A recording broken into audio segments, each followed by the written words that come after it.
নমস্কার শ্রোতা বন্ধুরা, তোমরা শুনছো হানাবাড়ি, আর আমি ঋদ্ধি রয়েছি তোমাদের সঙ্গে।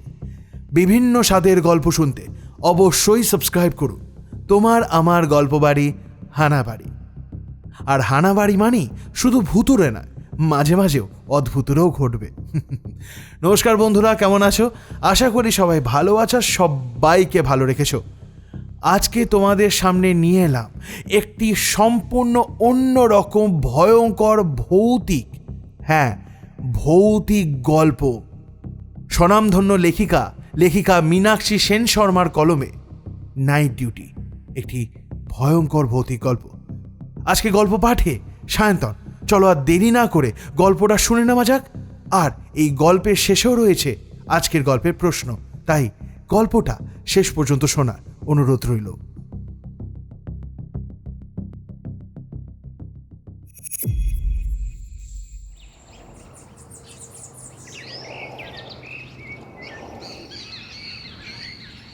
তাই বলে নাইট গার্ড?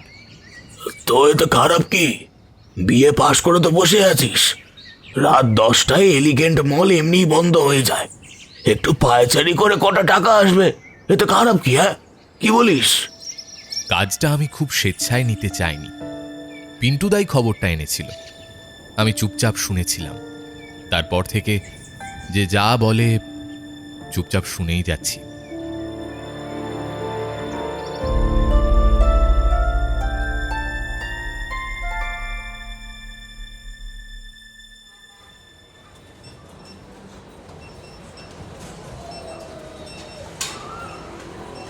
সার্টিফিকেট ইত্যাদি নিয়ে শনিবার এলিগেন্ট মলের সিকিউরিটি হেডের সঙ্গে সন্ধে 6টায় দেখা করতে মিস্টার বক্সি প্রথম যে কথা কটি বলেছিলেন তা হল, ছগড়া, মৃত্যু ভয় কতটা? হ্যাঁ, কার মৃত্যু? বিভৎস মৃত্যু যে কারোর হতে পারে, তোমারও হতে পারে। ওটা বড় কথা নয়, বড় কথা হচ্ছে ভয় পাও কিনা। না, শপিং মলে বড়জোর ছেলেপিলে ক্যামেরার চোখ বাঁচিয়ে একাধটা জিনিস পকেটে তুলবে, আর বাকি সময় তো ওই চলন্ত সিঁড়িটার কাছে দাঁড়িয়ে থাকা আর লোকজনকে রাস্তা দেখানো। ভয় পাও কিনা সেটাও বড় কথা নয়, বড় কথা হলো ওই পাঁচুরে ছেলেগুলোকে আটকাতে পারবে কিনা। পারবে? আগে কাদের? ওই ব্লগার কি সব বলে, বারণ করা সত্ত্বেও মলের এখানে সেখানে ঢুকে ফোনে ভিডিও করবে, জিনিসপত্র নষ্ট করবে, আর তোমার দাঁত বার করে বলবে প্র্যাঙ্ক করছি। আজকাল কয়েকজন আবার মল বন্ধ হওয়ার আগে ঢুকে বসে থাকে, রাতের অন্ধকারে ভিডিও করবে বলে। ওগুলোকে একটাকেও যদি হাতে পাই না। বক্সি হাত মুঠো করে দাঁত কড়মড় করল। আমি চুপ করে মুখ চোখ যথাসম্ভব কঠিন করে সায় দিলাম। বক্সি খুশি হয়েছে বলে মনে হলো। বাহ, তা রাত 11টায় অফিস ঘরে চলে এসো। চোখ কান খোলা রেখো বাবু। হ্যাঁ, অনেকগুলো টাকা দিচ্ছি কিন্তু। তা দিচ্ছে। টাকার অঙ্কটা শুনে প্রথমে আমিও বিশ্বাস করিনি। শুধুমাত্র রাত 11টা থেকে পরদিন সকাল 7টা পর্যন্ত কাজ, মাসে 2 দিন ছুটি, তাতে এই বাজারে 50,000 টাকা কেউ দেয়? বেরোনোর সময় এলিগেন্ট মলটার আশপাশটা একবার চক্কর দিয়ে এলাম। ভরা বিকেল, ছুটির দিনে লোকজনে ভিড়াক্কার হওয়ার কথা, কিন্তু তেমন একটা গাড়ি ঘোড়া চোখে পড়ল না। জায়গাটাও কেমন বড় রাস্তার থেকে দূরে। এমন জায়গায় শপিং মল আবার কে বানায়? রাত 11:15টায় পৌঁছে জায়গাটা আরও শুনশান মনে হলো। জনমনীষী নেই। মলের বাইরে রাস্তার ধারে ঝোপঝাড়ে জোনাকি। এলিগেন্ট মলের নাম লেখা পেল্লায় আলোটা জ্বলছে, কিন্তু কাঁচের গেটের ওপাশে কেমন সব নিভু নিভু, হালকা আবছা হলদে নাইট ল্যাম্পের মতো। এগিয়ে যেতেই স্লাইডিং দরজাটা নিজেই খুলে গেল। ভেতরে ঢুকে বিশাল ফাঁকা চত্বরটায় দাঁড়িয়ে আমি একটু আশান্বিত হলাম। না, জায়গাটা বাইরে থেকে যেমনই দেখাক, ভেতরে চাকচিক্য আছে। সামনে 2 পাশ দিয়ে চলমান সিঁড়ি উঠে গেছে। সারি সারি তলায় প্লেক্সিগ্লাসের রেলিংয়ের ভেতরে পরপর দোকান। বেশিরভাগই চেনা দামি ব্র্যান্ডের ছাপ লাগানো রয়েছে। শপিং মলে বেশ সোনালি গোলাপি একটা সাজসজ্জার থিম রয়েছে দেখছি। বাবা, কত পয়সা যে ছড়িয়ে রয়েছে এখানে। দামি মল ভাই, 7 তলা। আমি বোধহয় আদেকলার মতো হাঁ করেই দেখছিলাম। আচমকা গলার শব্দে চমকে উঠেছি। 4 জন লোক এগিয়ে এলো। 4 জনের পিঠেই রকমারি ব্যাগ। সেই প্রথম জন হাত বাড়িয়ে বলল, তুমিও নিশ্চয়ই ডিউটিতে জয়েন করতেই এসেছ। হ্যালো, আমি বিনোদ, এই হলো আশুতোষ, আর এ হচ্ছে কুরিয়ান, আর ও একলব্য। তোমাকে নিয়ে হলো 5 জন। দীপ্য, সবাই নতুন? এই ছোট্ট মলে কজন নাইট গার্ড লাগে? কুরিয়ানের চোখ দুটো অসম্ভব বুদ্ধিদীপ্ত। পিছনে পনিটেল বাঁধা ছোট চুলের গোছা নেড়ে এসে বলল, বেশি ছড়ানো না হলেও জায়গা কম নয়, কিন্তু এতগুলো তলা, শুনেছি অনেকগুলো ঘোরানো পেঁচানো করিডোর আছে। শুনেছো মানে? আশুতোষ বলল। ছেলেটা তাল ঢ্যাঙা, মাথায় কদম ছাঁট চুলে হাত বুলিয়ে আবার বলল সে, আমি তো ভাই এই এলিগেন্ট মলের নামও শুনিনি কোনো দিন। বড় রাস্তার থেকে এতটা ভেতরে তাও, আর এই দিকটায় আসিও নি কোনো দিন। একলব্য চারদিকে ঘাড় ঘুরিয়ে বলল, কেমন বড় লোকের মল মনে হচ্ছে। বাপরে বাপ, এটার কথা জানলেও কোনোদিন ঢোকার সাহস হতো বলে তো মনে হয় না। আচ্ছা, 11টা তো বাজে, এবার আমাদের যাওয়া উচিত। বিনোদ হাতঘড়ি দেখে গম্ভীর গলায় বলল। ছেলেটার বেশ নেতা গোছের স্বভাব। বাকি 3 জনকে নিয়ে গ্রাউন্ড ফ্লোরের উল্টো দিকটায় চলে গেল। আমি ঘুরে এই পাশের কর্মচারীদের জন্য বরাদ্দ টয়লেটের পাশের অফিস ঘরটায় উঁকি দিলাম। অন্যদের ব্রিফিং হয়তো হয়ে গেছে। বক্সি স্যার আমাকে এখানেই আসতে বলেছেন, কিন্তু ঘরে এই মুহূর্তে কেউ নেই মনে হলো।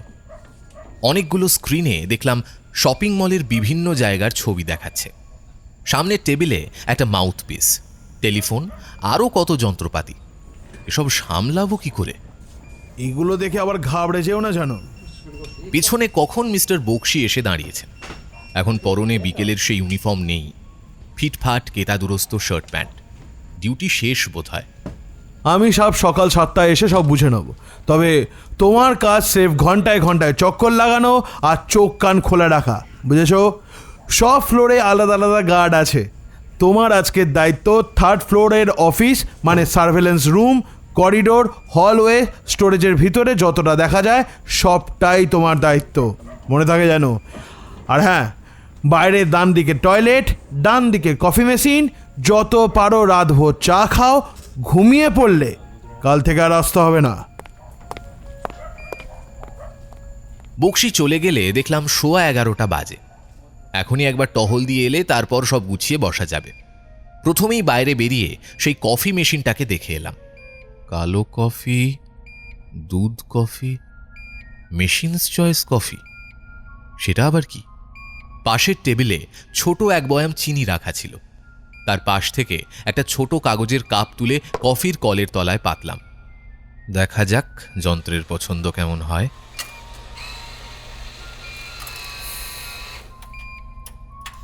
এমনিতেও বিনি পয়সায় কোনোদিনও কিছু পাইনি বলে বেশ লোভ হচ্ছিল। বাদামির মধ্যে হালকা গোলাপি মেশানো কফি নাকের সামনে তুলে দেখি মিষ্টি গন্ধে ভুরভুর করছে, খেতেও খাসা। লোভে পড়ে 3 কাপ খেয়ে নিলাম। প্রথম দিনেই এর চেয়ে বেশি করলে মান সম্মান থাকবে না, ক্যামেরা সব দেখছে। মুখ মুছে আমার অফিস ঘরে ফিরে এসেছি। টহল শুরু করতে হবে। সাজসজ্জা করে বেরোতে গিয়ে টেবিলের ওপর চোখ আটকে গেল। একটা মনিটরের পাশ থেকে এক ফালি নিয়ন গোলাপি কাগজ উঁকি দিচ্ছে। তুলে নিয়ে দেখি লেখা আছে, নিয়মাবলী 1, কর্মচারীদের নাইট গার্ড সহ কাজে যোগ দেবার প্রথম দিন মোট 4262-র বেশি সংখ্যক পদক্ষেপ করা নিষিদ্ধ। এই নিয়মটি অত্যন্ত গুরুত্ব সহকারে পালনীয়। 2, বন্ধ দোকানের ভেতরে আলো জ্বললে উঁকি মেরে দেখা নিষিদ্ধ, অন্ধকার থাকলে দেখা যেতে পারে। 3, মল বন্ধ হওয়ার পর ফুডকোর্টের হলুদ রঙের টেবিল ও চেয়ারের 5 ফুটের মধ্যে আসা যে অত্যন্ত বিপজ্জনক সেটা এত দ্বারা জানিয়ে দেওয়া হচ্ছে। এই নিয়ম উল্লঙ্ঘন সংক্রান্ত কোনো ক্ষয়ক্ষতি বা প্রাণহানির দায় মল কর্তৃপক্ষ নেবে না। 4, কর্মচারীদের ব্যবহার্য টয়লেট যেন সবসময় বন্ধ থাকে। যদি নিতান্তই কোনো আপৎকালীন পরিস্থিতিতে সেটি খুলতে হয়, অভিযাত্রীর হাতে উলের টুপি থাকা বাধ্যতামূলক। 5. লিফটে 8ম তলার বোতামের পাশের আলোটি সর্বক্ষণ আলোকিত হয়ে থাকা জরুরি। প্রয়োজনে অনধিক 2 সহযাত্রীর বলিদান দিয়ে আলোটি জ্বালিয়ে রাখা যেতে পারে, এতেও না কুলোলে 8 নম্বর নিয়ম দ্রষ্টব্য। 6. 3য় ফ্লোরে উড়ন্ত ময়াল সাপ আর 5ম ফ্লোরে গান গাওয়া ভিক্ষুক দেখতে পেলে না দেখার ভান করে নিজের কাজ করে যাওয়া বাধ্যতামূলক। 7. মলের বিভিন্ন তলায় যে নির্দিষ্ট নিয়মাবলী লুকোনো আছে তা খুঁজে বের করে অক্ষরে অক্ষরে পালন করা কর্মচারীর ব্যক্তিগত দায়িত্ব। 8. নিয়মের অন্তর্গত থেকে নিজের বুদ্ধি খাটিয়ে প্রাণ বাঁচালে উক্ত কর্মচারী বোনাসের জন্য বিবেচিত হবে। বিবেচনা শর্ত সাপেক্ষ ও সম্পূর্ণরূপে মল কর্তৃপক্ষের বিচারাধীন।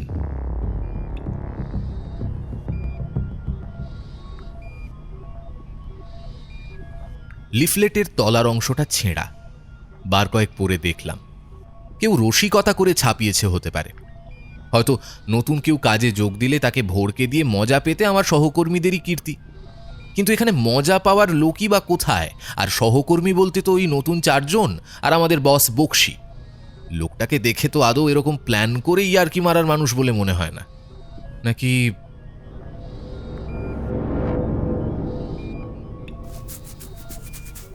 থুতনি চুলকোতে চুলকোতে সার্ভেলেন্স রুমের কোণার দিকে তাকালাম।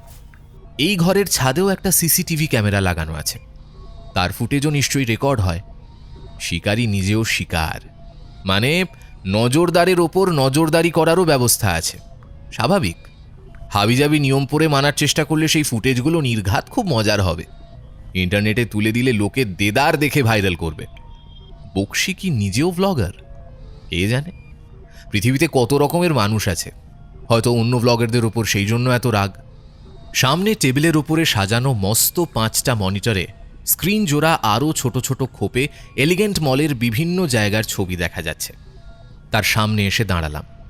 কতগুলো ক্যামেরা! বাপরে! ক্যামেরার নাম্বারের লিস্টটি দেখে আরও অদ্ভুত লাগলো। 2 নম্বর ক্যামেরা 1 তলায়, 3 নম্বর 5 তলায়। এমন আন্তাবরি ক্যামেরার হিসেব রাখা মুশকিল। এরাই বা রাখে কি করে কে জানে। 7 তলায় 7 জন নাইট গার্ড থাকার কথা, তার মধ্যে আমরা 5 জন নতুন। খুঁটিয়ে খুঁটিয়ে স্ক্রিনে দেখছিলাম। ভিডিওগুলোতে কোনো নড়াচড়া দেখা যাচ্ছে না, ছবির মতো স্থির প্রতিটা কোণ।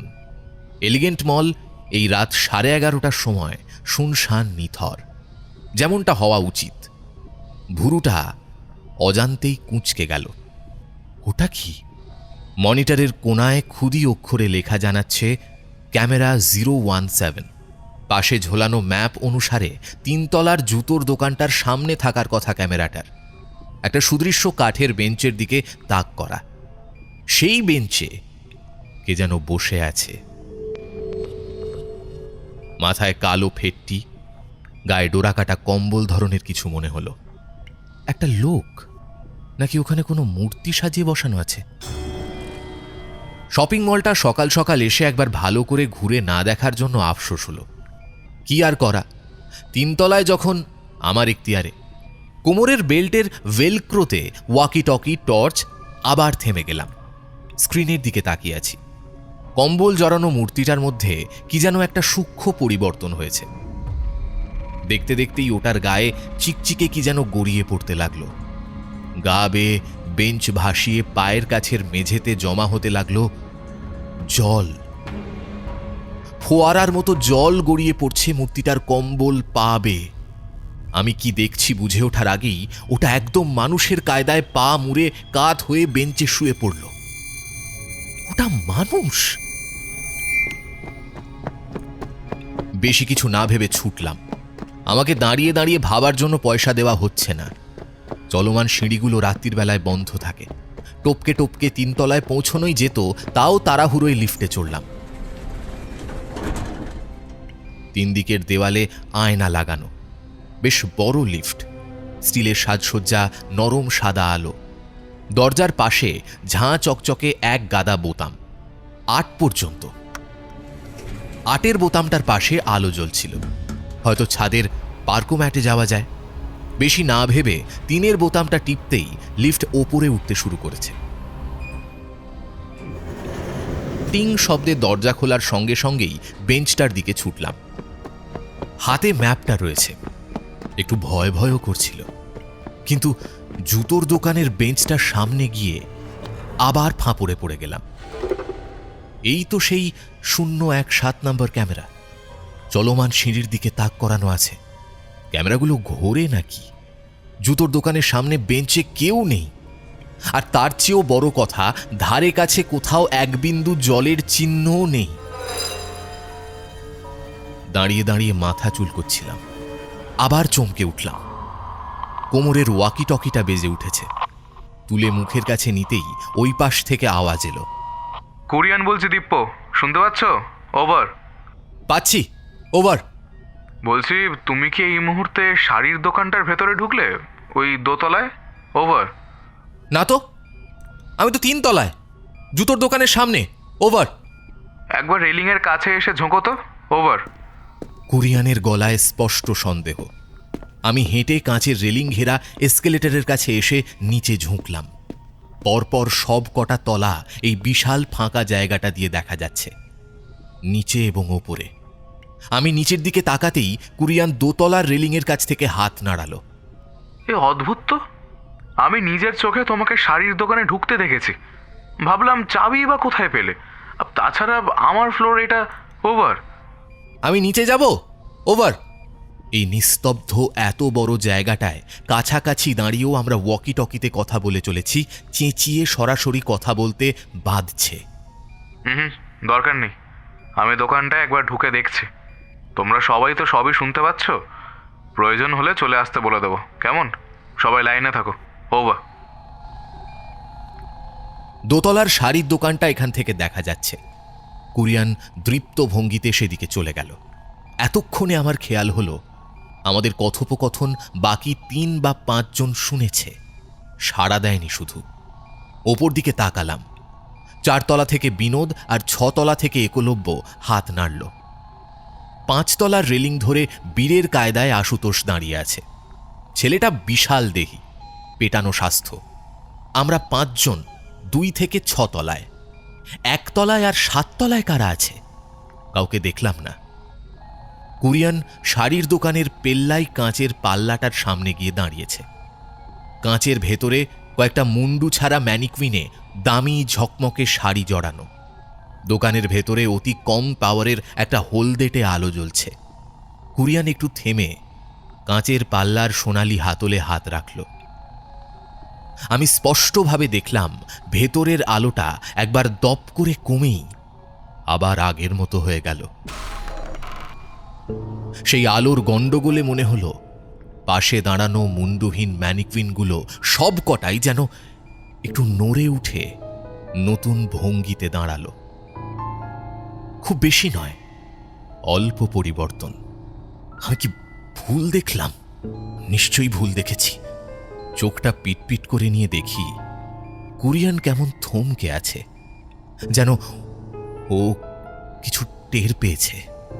বেশি কিছু ভাবার আগেই কোরিয়ান পাল্লাটা টেনে ভেতরে ঢুকে পড়ল। আর তখনই একটা অদ্ভুত ব্যাপার ঘটে গেল।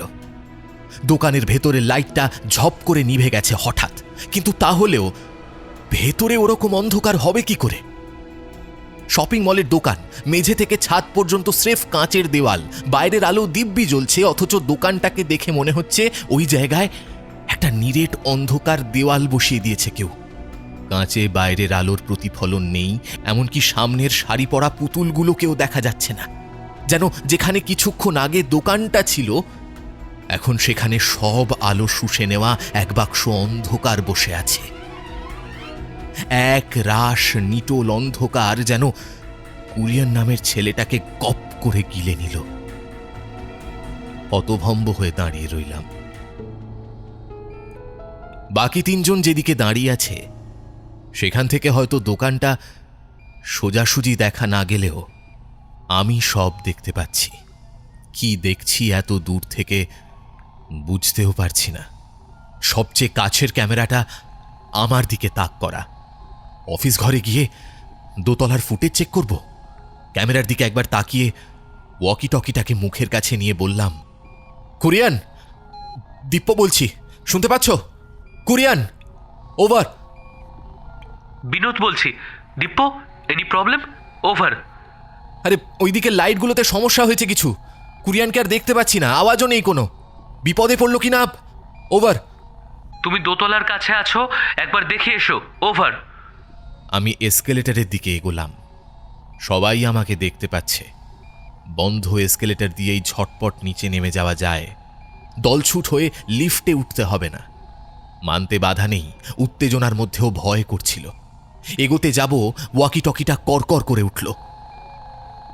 দাঁড়াও দাঁড়াও, যদি ওর 4262 হয়ে যায়? আমি ওপরের দিকে তাকালাম। আশুতোষ থতমত খেয়ে বলল, মানে ওভার ওভার ওভার। ছেলেটা সেই লিফটের মতে পা গোনার কথা বলছে। বুঝতে একটু সময় লাগলো। বিনোদ দেখলাম মুখ চোখ শক্ত করে অতিরিক্ত নরম গলায় একজন শিশুকে বোঝানোর মতো করে বলল, ওটা একটা মজা আশুতোষ, প্র্যাঙ্ক হচ্ছিল। মলের অন্য কর্মচারীরা করেছে বলেই মনে হয়। আমরা সবাই তো এই ব্যাপারেই কথা বলছি। Dipya, go ahead, over and out. চলমান সিঁড়ি দিয়ে দুটো করে সিঁড়ি টপকে টপকে দোতলায় নেমে এলাম। সামনেই সেই শাড়ির দোকান। কুচকুচে অন্ধকার, যেন কাঁচের গায়ে গা ঠেকিয়ে কেউ ভেতর থেকে একটা নিকষ কালো পর্দা ঝুলিয়ে রেখেছে। আমি বড় একটা নিঃশ্বাস নিতে যাব, পা পিছলে ধড়াম করে পড়ে গেলাম। উফ! কোনো মতে সামনের একটা থামকে দুহাত ধরে সোজা হয়ে দাঁড়িয়েছি। এ কি, মেঝের এই অবস্থা হলো কি করে? পা হড়কে যাচ্ছে, যেন পিপে পিপে তেল ঢেলে রেখেছে কেউ। তেল তেলে জায়গাটা এড়াতে রেলিংয়ের ওপাশ দিয়ে বিশাল চত্বরটা ঘুরে আসতে হবে। অগত্যা পুরোটা ঘুরে শাড়ির দোকানের দরজার সামনে এসে পৌঁছেছি। ভেতরে এখন দেখি দিব্যি একটা মিটমিটে আলো জ্বলছে। কোথায় সেই অন্ধকার?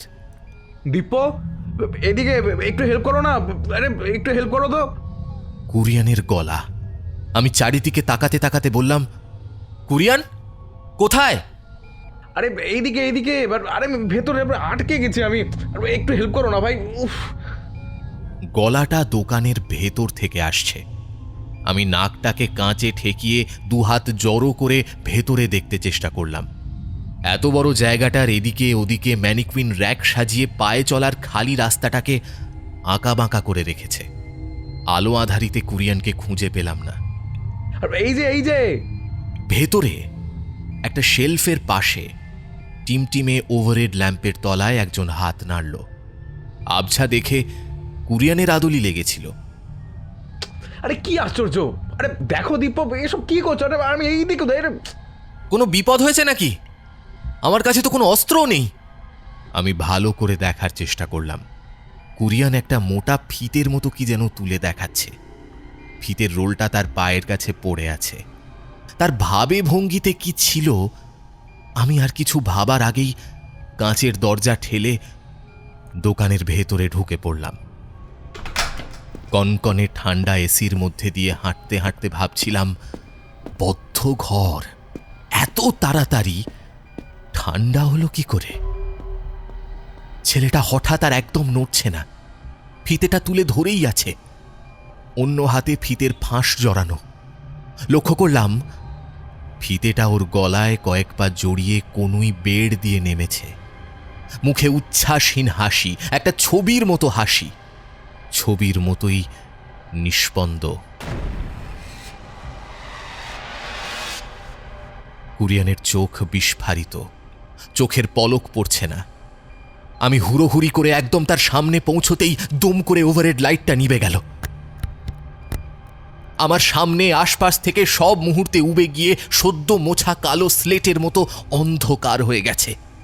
সেই বিষম অন্ধকারে আমার হঠাৎ কাঁপুনি দিয়ে ভয় করে উঠল, যেন বিশ্ব চরাচরে এক আমি ছাড়া আর কোথাও কেউ নেই।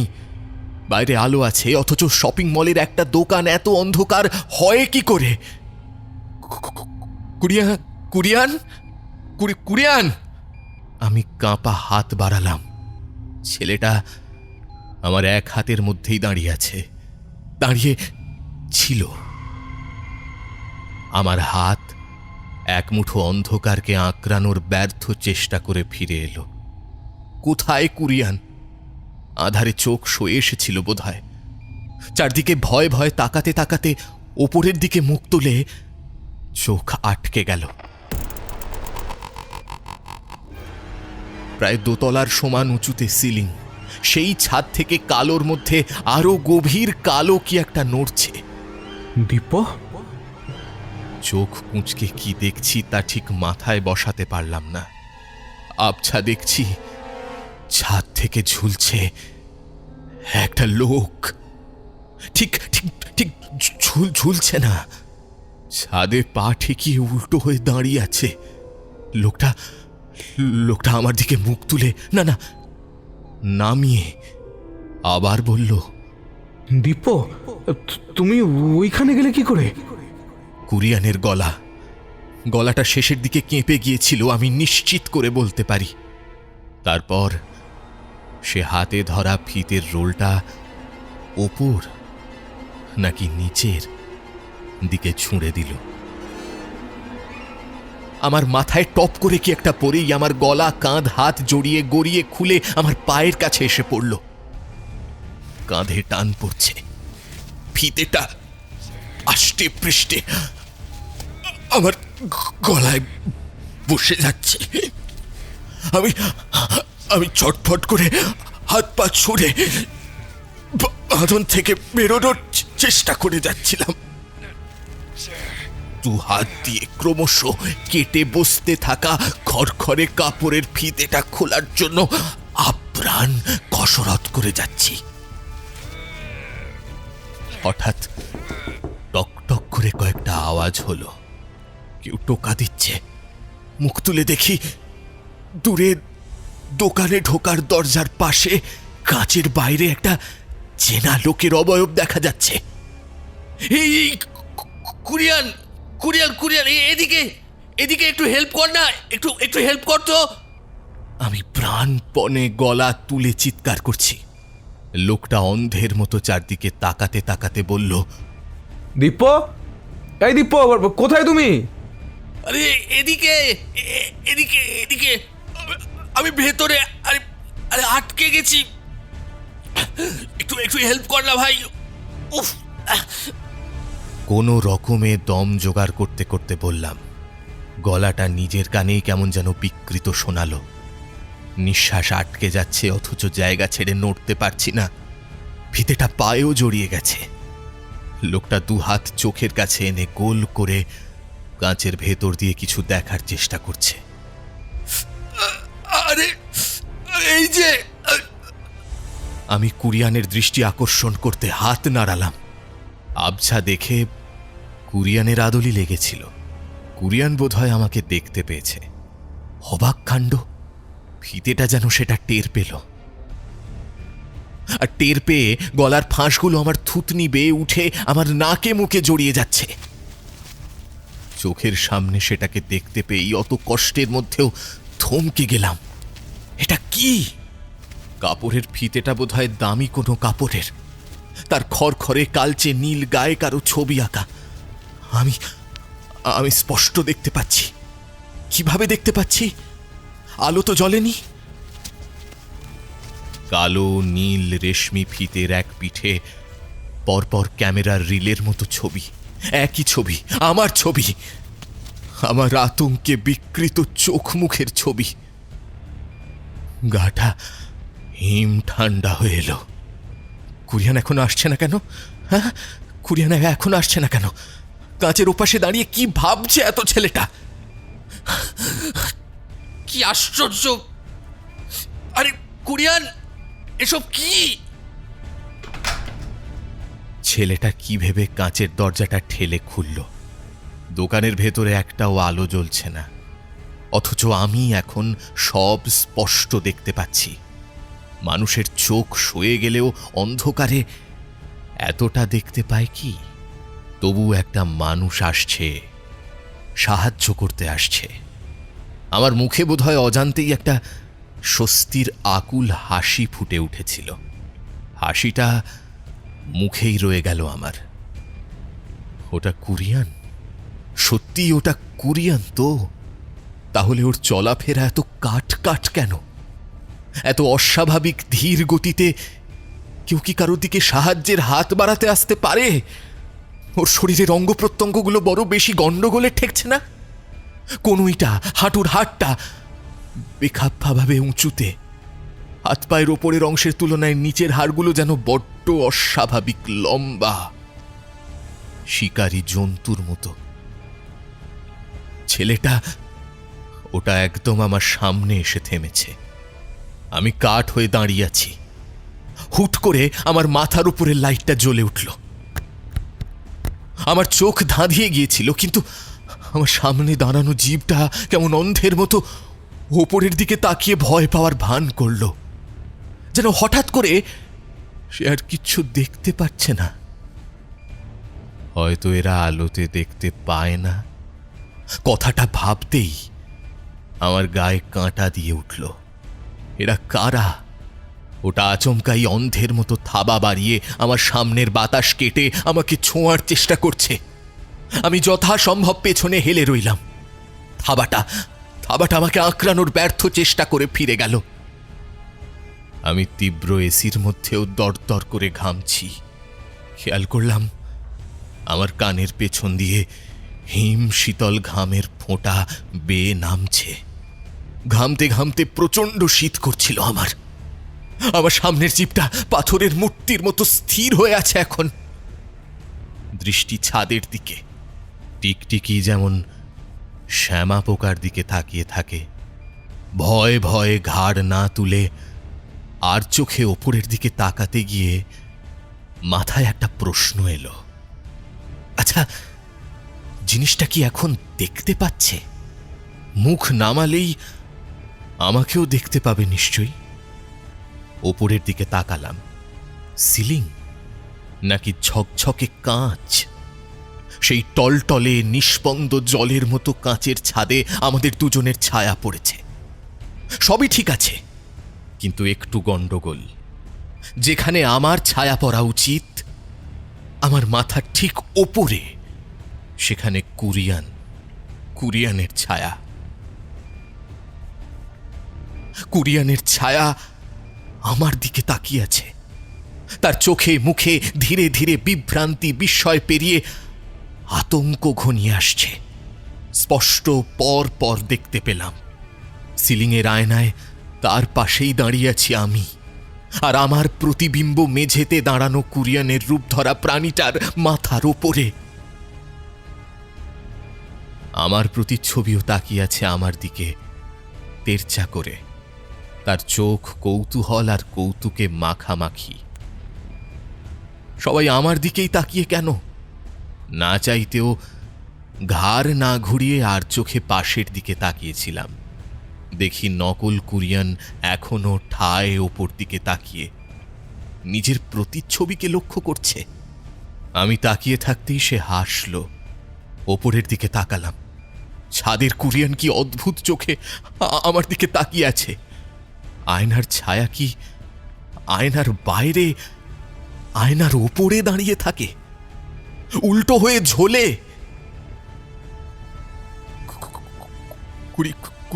কুরিয়ান, তুমি ওখানে গেলে কি করে? ওপরের দিকে তাকিয়ে হঠাৎ কেন বলে উঠলাম জানি না। গলাটা শেষের দিকে কেঁপে গিয়েছিল, আমি নিশ্চিত করে বলতে পারি। আর তারপরেই অদ্ভুত ব্যাপারটা ঘটল। এতক্ষণ আমার হাতে ধরে থাকা ফিতের রোলটা ওপরের দিকে উড়ে নাকি কিসের টানে গড়িয়ে উঠে গেল। তারপর কয়েক মুহূর্ত কি হয়েছিল জানি না, আমার মনে হলো ফিতেটা ফসকে যাওয়ার সময় আমার হাতে একটা মোক্ষম ধাক্কা দিল, আর টাল সামলাতে না পেরে আমি পেছন দিকে হাঁচড় পাঁচড় করে পড়ে গেলাম। পড়তে পড়তে আমার হাতের ধাক্কায় পাশে রাখা বাক্সপত্র উল্টে গেল। আমি সব শুদ্ধ জড়িয়ে মরিয়ে মেঝেতে পড়ে গেলাম।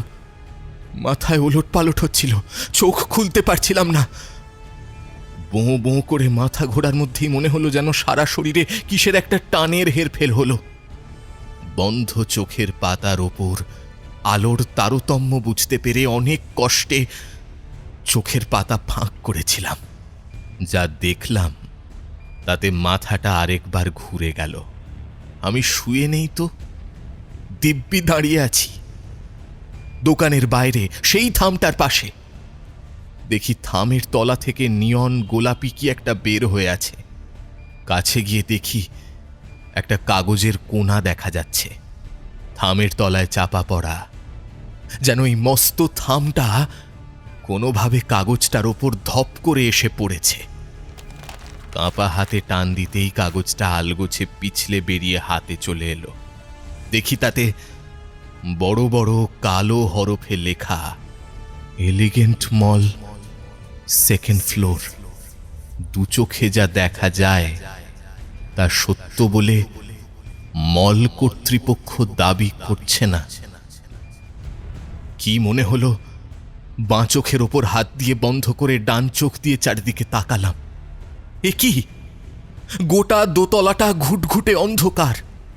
শুধু শাড়ির দোকানটা থেকে একটা চাপা কমলা আলো ঠিকরে বেরোচ্ছে, যেন আগুন জ্বলছে ভেতরে। সেই আলোতে মেঝের চকচকে সাদা টাইলসগুলো তরল লাভার মতো দেখাচ্ছে।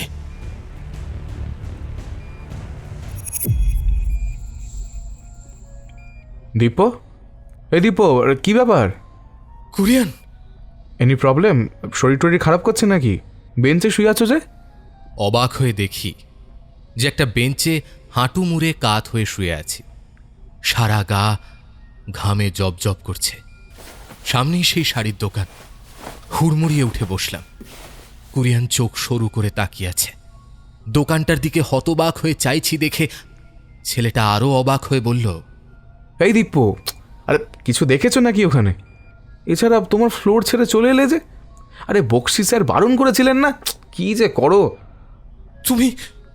তুমি তো বললে আমাকে, মানে ওই দোকানে তোমাকে ঢুকতে দেখলাম যে। আমি ভয়ানক ঘেঁটে গিয়ে তোতলাতে শুরু করেছি। কুরিয়ান আমাকে এসকালেটরের দিকে আলতো ঠেলা দিয়ে এক হাত বাড়িয়ে বলল, আরে দোকানগুলো তালা মারা থাকে জানো তো। আরে উফ, অদ্ভুত কী সব! যাও তো, যাও নিজের ফ্লোরে প্লিজ চলে যাও। আমাকে আমার শিফট করতে দাও। যাও তো ভাই, যাও। যত সব! কুরিয়ান বেশ রেগে গেছে বলে মনে হলো। আমিও ঘাম মুছতে মুছতে বন্ধ এসকেলেটর বেয়ে 3 তলায় উঠে এলাম। কি যে হচ্ছে! ভূত রাক্ষস খোক্ষসে বিশ্বাস করি না, অত কল্পনা শক্তিও আমার নেই। আমার পক্ষে কি এত কিছু এমনি ভেবে নেওয়া সম্ভব? এতক্ষণ ধরে যা যা দেখলাম, আমার মতো ক্যাবলা ভীতু মানুষের এই চাকরিটা নেওয়া উচিত হয়নি। আমি ওপরের দিকে তাকালাম। বাকি 3 জনকে এখান থেকে দেখা যাচ্ছে না। ওরাও কুরিয়ানের কথাগুলো শুনেছে তো। 3 তলায় পার্কিং লটের দিক থেকে বাইরে যাওয়ার দরজা আছে, যেমন সব তলাতেই থাকে। সেদিকটা একটু ঘুরে এলাম। ক্যামেরা দেখিয়ে দরজার হাতল ধরে একটু টানাটানিও করলাম। কাঁচের দরজাটা একটু নড়লও না দেখে ক্যামেরার দিকে মুখ না তুলে দৃঢ়ভাবে মাথা ঝাঁকালাম। বেশ কেউকেটা লাগছিল নিজেকে। আসলে মনে মনে খুব ভয় পেয়েছিলাম। দরজাটা তালা বন্ধ। আমার বেল্টে ঝোলানো চাবির গোছার মধ্যে দিয়ে কোনটা দিয়ে এই দরজাটা খোলা যাবে, বা বাইরে যাওয়ার বাকি দরজাগুলোকে? এক একটা তলায় বাইরে যাওয়ার 3 দিকে 3টে করে দরজা। 3 7 21। 21 দরজাই কি এখন এরকম শক্ত করে বন্ধ? আমার ভারী ভয় করতে লাগলো। গোটা 3 তলাটা আলোয় ঝলমল করছে। কিছুক্ষণ, ঠিক কতক্ষণ যেন? আগেই তো এখানে ছিলাম, কিন্তু সব কটা ওভারহেড লাইট যেন এখন আরো একটু জোরে জ্বলছে। যেন এক্ষুনি মোড় ঘুরলেই ছুটির দিনে ঘুরতে আসা ফ্যাশন দুরস্ত জনতা দেখতে পাবো। হাতে তাদের এক গাদা রং বেরঙের শপিং ব্যাগ। পাশেই আবছা অন্ধকার কাঁচের ঘরে সারি সারি দেওয়াল ঘড়ি ঝুলছে। নামকরা বিলিতি কোম্পানি, অথচ একটা ঘড়িও চলছে বলে মনে হলো না। দোকানে অচল ঘড়ি সাজিয়ে রাখে। নিচের কবজিতে লাগানো সস্তার হাত ঘড়িতে দেখি সবে রাত 1টা বাজে। একবার টহল দেওয়া হয়ে গেছে, এইবার আবার সার্ভেলেন্স রুমে ফেরার কথা। কিন্তু 1 পা বাড়াতেও হাত পা ভয়ে জমে যাচ্ছে।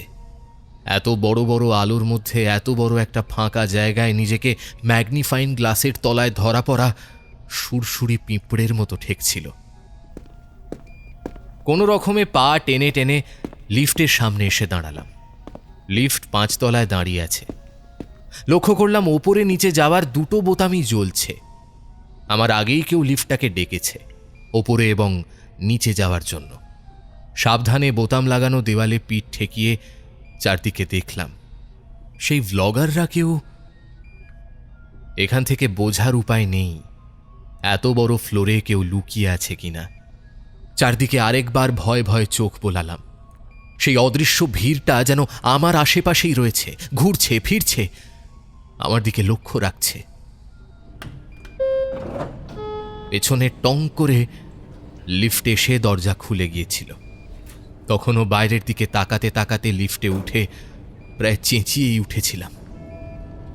এই শপিং মলের লিফটগুলো বেশ বড়, ভেতরে অনায়াসে 18-20 জন আটতে পারে।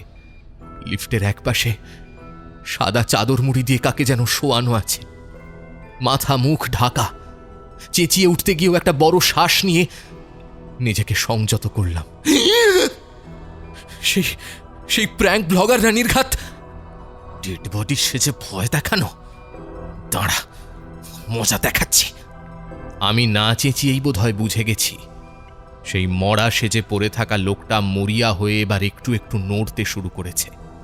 চুপচাপ দেখে যাচ্ছি চাদরের তলাতেই কেমন খিঁচ ধরার মতো অল্প অল্প কেঁপে কেঁপে উঠছে। কোমরের বেল্টে গোঁজা ভারী প্লাস্টিকের ব্যাটনটা দিয়ে চাদরে ঢাকা শরীরটার পেট বরাবর এক খোঁচা দিলাম।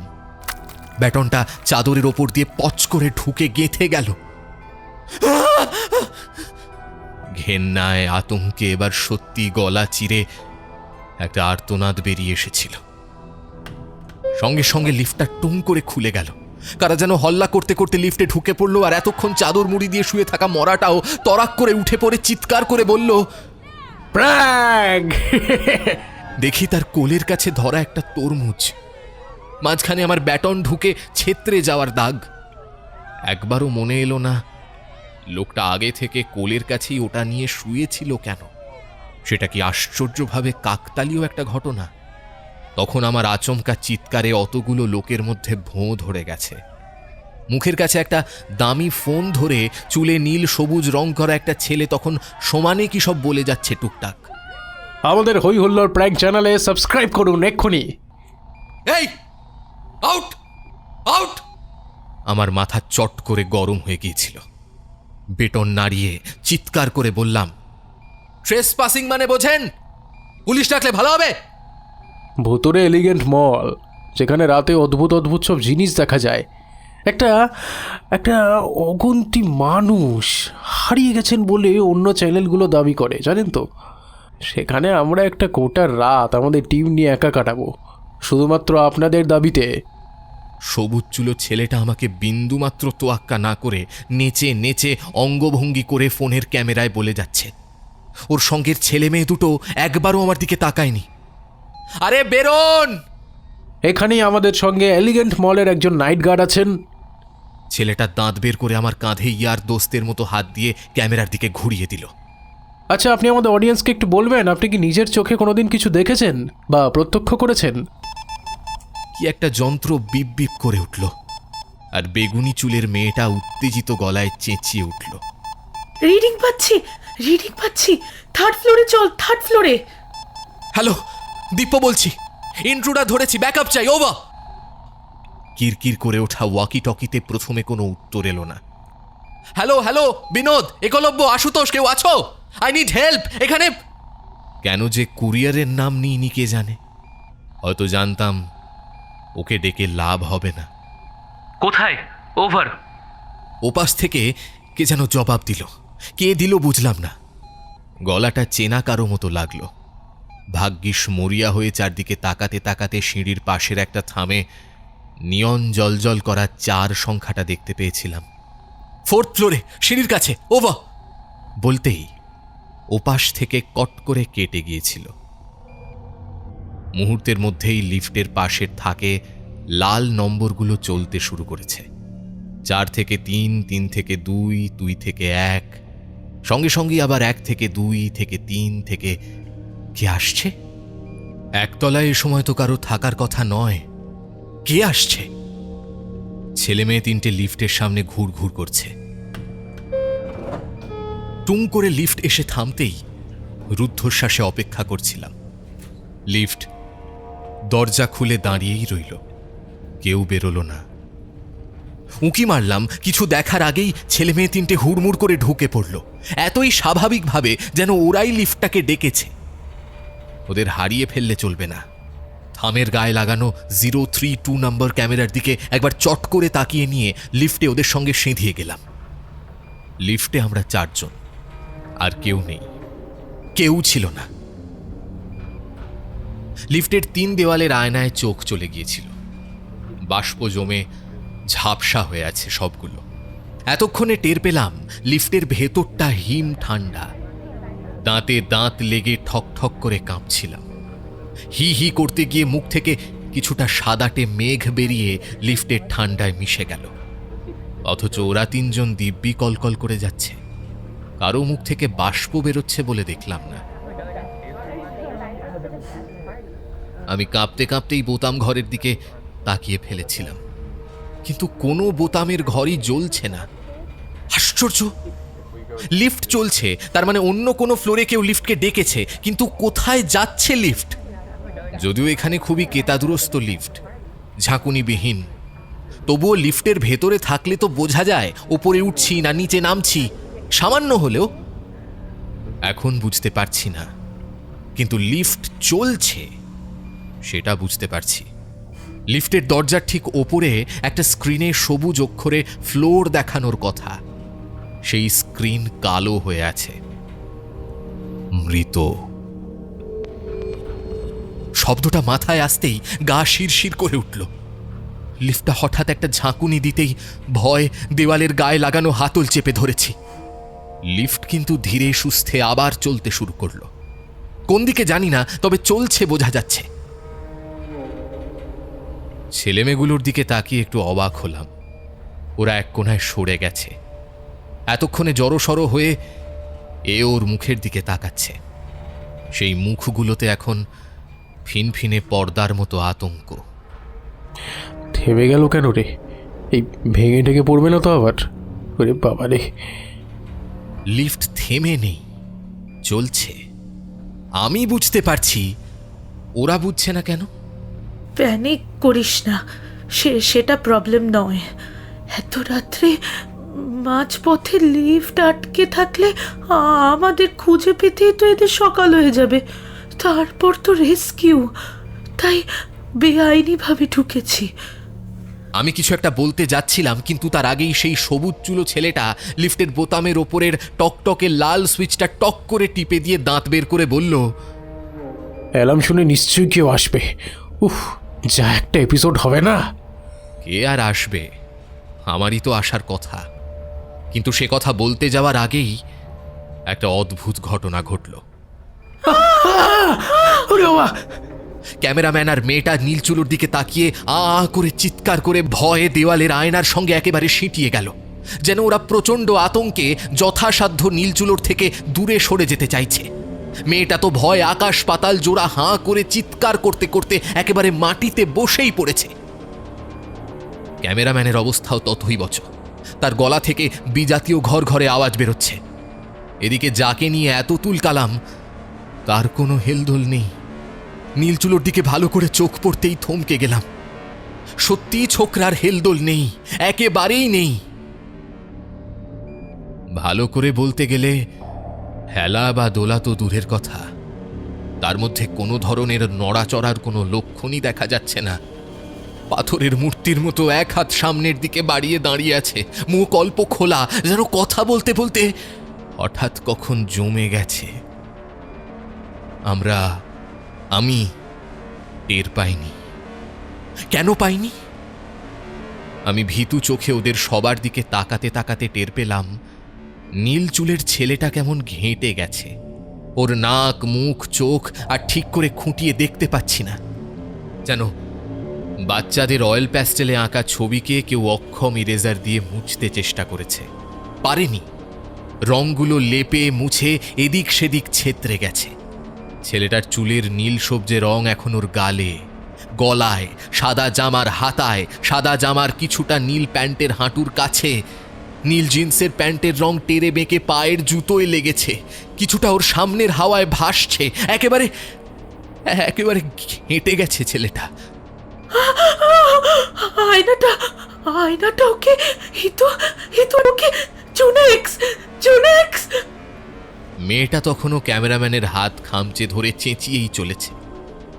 বাপরে বাপ, এই সমস্ত কি? না না না, আমি এই লিফটটা ভেঙে বেরিয়ে যাবো। জুনেক্স মোড়ক যে, বাপরে বাপ। হিতরে আয়নাটা ওকে ওইভাবে টপ করে কামড়ে গিলে ফেললো। আয়নাটা জুনেক্সকে। মেয়েটা তখনও তোতলাচ্ছে। তারপর হঠাৎ চোখের জলের ফাঁকেই গলা শক্ত করে মেয়েটা জিজ্ঞেস করলো, উঠেছে তোর ক্যামেরায় নিতে পেরেছিস? ওরা উল্টো দিকের আয়নার দিকে কয়েকবার ভয় ভয় তাকানোর ফাঁকেই ক্যামেরাম্যানের ফোন ঘাঁটতে ব্যস্ত হয়ে পড়ল। আমিও ভাবতে লেগেছি, জুনেক্স আবার কি ধরনের নাম? এমন সময় হুট করে লিফটের দরজা খুলে গেল। যদিও ছেলে মেয়ে দুটো খেয়াল করেছে বলে মনে হলো না। দরজা খুলতেই বিনোদ এসে ঢুকল আর সোজা নীলচুলোর জুনেক্সের সামনে গিয়ে দাঁড়ালো। বিনোদের কনুয়ের কিছুটা জুনেক্সের শরীরের ভেতরেই ঢুকে রইল, যেখানে রং ঘেঁটে যাওয়া ছেলেটার পেট থাকার কথা, অথচ দুজনেই কিচ্ছু টের পাচ্ছে বলে মনে হলো না।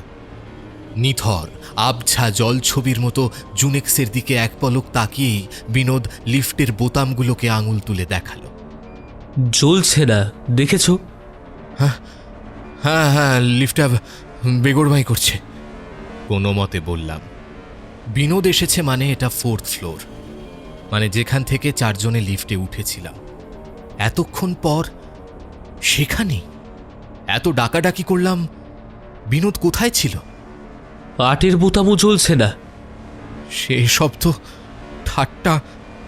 বিনোদের ছুরির মতো চোখের দিকে তাকিয়ে অত ঠান্ডার মধ্যেও ঘামতে লাগলাম। ইয়ার কি ভাই, এখানকার পুরনো কর্মীরা করেছে বললে?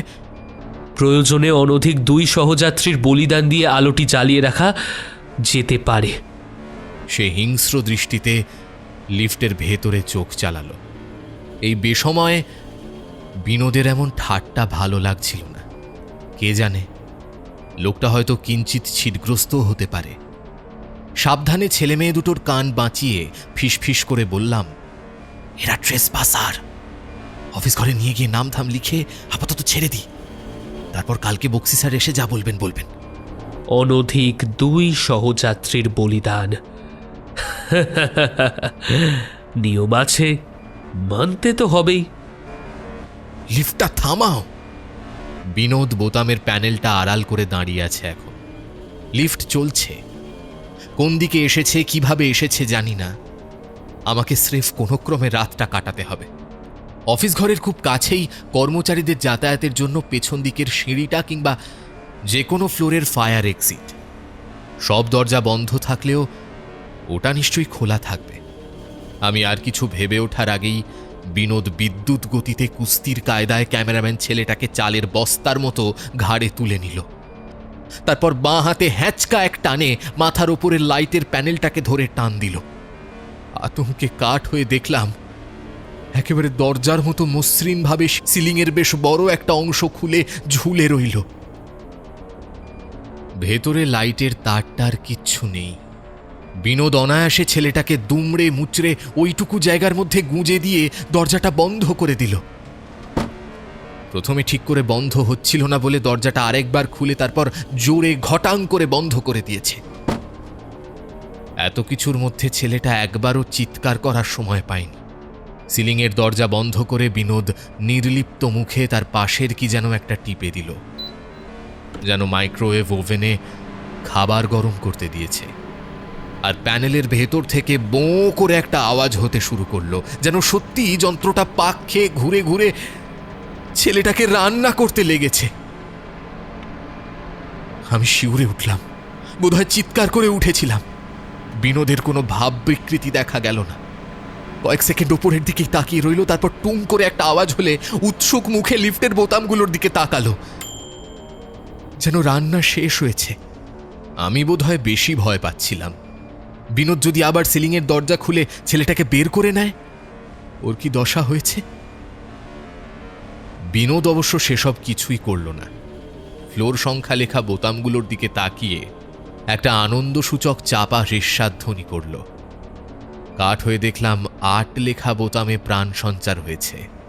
তার পাশের হলদেটে আলোটা ক্ষীণ, অতি ক্ষীণভাবে জ্বলার চেষ্টা করছে, আর ধুকপুক করতে করতে বারবার নিভে যাচ্ছে। আমি লিফটের কোনায় ঝুলতে থাকা ক্যামেরাটার দিকে তাকালাম।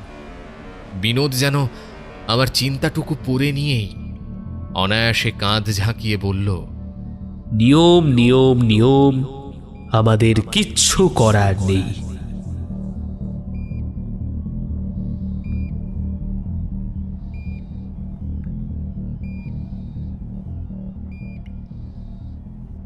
একটু স্বস্তির নিঃশ্বাস ফেলে এবার মেয়েটার দিকে তাকালাম। চোখে মুখে শিকারীর দৃষ্টি না আসে সেই ব্যাপারে অত্যন্ত সচেতন হয়ে। মেয়েটা ক্যামেরা দেখছে। নিয়ম মানছি আমরা। কর্মচারীর প্রশ্নহীন ডিউটি, কর্তব্য। বিনোদও মেয়েটার দিকে ঘুরে দাঁড়িয়েছে। মেয়েটা এতক্ষণ আতঙ্কে বোবা হয়েছিল। তার হাঁটু বেঁকে গেছে। লিফটের কোনায় সিঁটিয়ে সে প্রায় অদৃশ্য হয়ে যাওয়ার চেষ্টায় আছে। আমিও আরেক কোনায়, দূরত্ব সব থেকে বেশি। একটু আরামে ঠেস দিয়ে দাঁড়ালাম। বিনোদ ওর বেশি কাছে আছে, ক্যামেরারও। গড়পড়তা শপিং মলের লিফটের তুলনায় এটা যথেষ্টই বড়। কিন্তু বিনোদ ছেলেটা দেখলাম বেশ চটপটে। বুক ভরা নিঃশ্বাসটা ফেলার আগেই বিনোদ মেয়েটার সামনে পৌঁছে গেল। ওর মাথাটা ধরে ক্ষিপ্র গতিতে লিফটের পেছন দিকের আয়নার মধ্যে ঢুকিয়ে দিল। আশ্চর্য হয়ে দেখলাম আয়নাটা ভাঙেনি। মেয়েটার মাথাটা যেন টলটলে জল, না না, এক গামলা তরল পারদের মধ্যে অদৃশ্য, আধা অদৃশ্য হয়ে গেঁথে গেল। শুধু থুতনিটুকু কাঁচের বাইরে জেগে আছে। বিনোদ মেয়েটার পা দুটো ধরে কোমর থেকে কাপড় নিংড়ানোর মতো একটা প্যাঁচ দিয়ে গোড়ালিটা ধরে আবার আয়নায় ঢুকিয়ে দিল, অস্বস্তিজনক অভ্যস্ত হাতে। একটা অদ্ভুত শিল্পকলার মতো দুদিকে আয়নায় গেঁথে ঝুলছে মেয়েটা। নিষ্পৃহ তাকিয়ে থাকতে থাকতে মাথায় এলো, এলিগেন্ট মলের লিফটের মধ্যে এমন একটা শিল্পকর্ম থাকতেই পারে। দামি মল, দামি কল্পনা। 8 লেখা বোতামের পাশের আলোটা এখন উজ্জ্বল, স্থিরভাবে জ্বলছে। বিনোদ কপালের ঘাম মুছে জি লেখা বোতামটা টিপে দিতেই তার পাশের আলো জ্বলে উঠেছে। লিফট নামছে উঠছে বুঝতে পারলাম। গ্রাউন্ড ফ্লোর, অফিস ঘরে যেতে হবে। তবে তার আগে একটু অন্য কোথাও যাওয়া দরকার। তলপেটে অস্বস্তি অনুভব করছি। কপালে বিজবিজ করে ঘাম গড়াচ্ছিল। লিফটে সেই মর্গের শীতলতা আর নেই, শুধুই সাধারণ এসির ঠান্ডা। বিনোদ সতর্কভাবে 8 নম্বর বোতামে নজর ফেলে রেখেছে।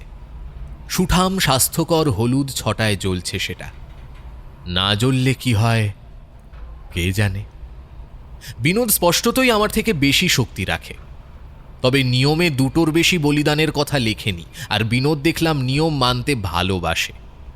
অবশ্য ওর মতে বলি মানে কি তাও তো জানি না। লিফটের কোনায় মাকড়সার মতো আটকে থাকা ক্যামেরাটার ওপর একবার দৃষ্টি বুলিয়ে নিলাম।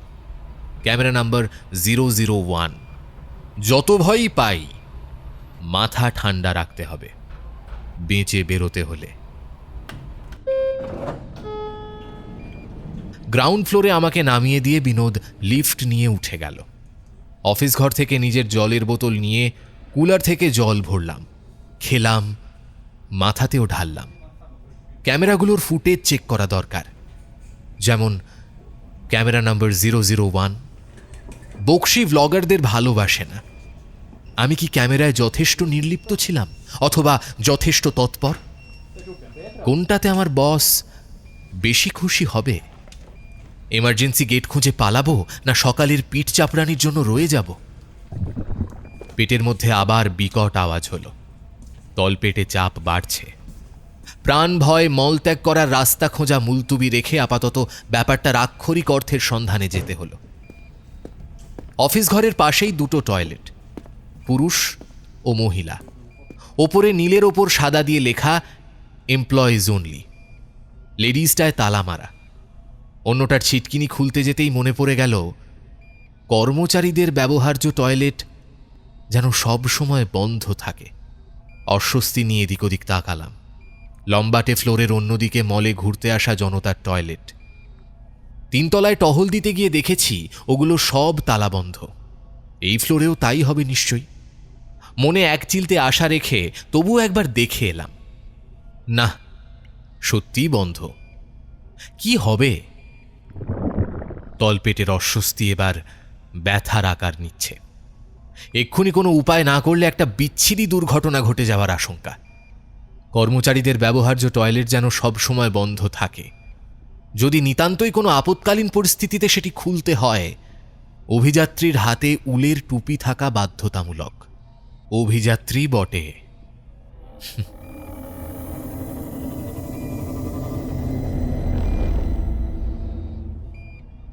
ছিটকিনিতে হাত রাখতে গিয়ে কি ভেবে হাতটা পকেটে ঢোকালাম।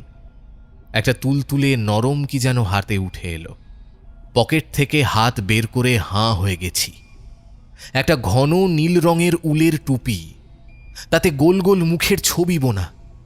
কোত্থেকে এলো এটা? হয়তো সেই দোকানে যখন উল্টে পড়েছিলাম তখন অনেক জিনিসের সঙ্গে হাতে উঠে এসেছে। দূর, শাড়ির দোকানে উলের টুপি আসবে কোত্থেকে? তাছাড়া ওগুলো তো আদপে ঘটেইনি। আমি কুরিয়ানের ফ্লোরে কোনোভাবে একটা বেঞ্চে বসে ঘুমিয়ে ঘুমিয়ে স্বপ্ন। আচ্ছা, কুরিয়ান কোথায় গেল? আরো অনেক কিছু ভাবতে যাচ্ছিলাম, পেট বাদ সাধল। ভুল করে জলের বোতলটা হাতে নিয়ে এসেছি। ওটাকে বগলে চেপে টুপিটা মুঠো করে ছিটকিনি খুললাম। একটা হাত ধোয়ার জোড়া বেসিন, পাশ দিয়ে গেলে 3টে ইউরিনাল। অতি সাধারণ একটা টয়লেট। ছিটকিনি বন্ধ ছিল, তবু ঘাড় ঘুরিয়ে চারদিকে দেখে নিয়ে অতি সন্তর্পণে 1 পা বাড়িয়েছি ভেতরে। সবই স্বাভাবিক। সাবধানে চারিদিক দেখে ঢুকতে গিয়েই প্রথম খটকাটা লাগল। বেসিনের সামনের আয়নাগুলো বড় উঁচুতে। আমার হাইট প্রায় 5 ফুট 10। আমার মাথার অন্তত 1 হাত ওপরে আয়নাগুলো শুরু হচ্ছে। ঘর সাজানো ছাড়া আর কোনো কাজে লাগবে না। অত উঁচুতে কে মুখ দেখবে? অত উঁচুতে মুখ হয় কাদের? একটু শিউরে উঠলাম। তাছাড়া খুঁটিয়ে দেখতে গিয়ে আরও গন্ডগোল, বিস্তর গন্ডগোল চোখে পড়ছে। টানা বেসিনের ওপরে 2 প্রান্তে 2টো জলের কল, কিন্তু কলের মুখগুলো ফাঁপা নলের মতো নয়, নিরেট। তাতে জল আসার জায়গা নেই। যেন কলের আকারে চকচকে স্টিল গলিয়ে ঢেলে কেউ 2টো খেলনা তৈরি করে সাজিয়ে রেখেছে। বেসিনে জল যাওয়ার জায়গা নেই। ইউরিনালগুলোর কাছে গিয়ে দেখলাম কোথাও জল আসা যাওয়ার কোনো ব্যবস্থা নেই। জলের পাইপ, ড্রেনের ঝাঁঝরি কিচ্ছু না। একপাশে একটা লোহার লম্বাটে আলমারি, তার ভেতরে বাথরুম পরিষ্কার করার সরঞ্জাম। শুধু ঢাউস ঢাউস ফিনাইল, ব্লিচের বোতলগুলো সব খালি। ইউরিনালের উল্টো দিকে 2টো স্টল নিথর দাঁড়িয়ে আছে। তাদের পলকা কার্ডবোর্ডের দরজা বন্ধ। পাল্লার তলায় মেঝে থেকে আধ হাত মতো ফাঁক। মেঝের দিকে খেয়াল করতে দেখি ছাই রঙের বড় বড় পাথরের টাইলস বসানো। টাইলসগুলো জরাজীর্ণ, অতি পুরনো, ফেটে চৌচিত্তির এবং জায়গায় জায়গায় দেওয়াল ঘেঁষে তাতে গাছপালা জন্মেছে। যতই কর্মচারীদের অপরিষ্কার টয়লেট হোক না কেন, ঝাঁ চকচকে শপিং মলে পাথর ফেটে অসত্যের চারা উঠবে? জলের বোতলটা বেসিনের পাশের পাথরের চাতালে রেখে একটা লম্বা শ্বাস টেনে ছাড়লাম।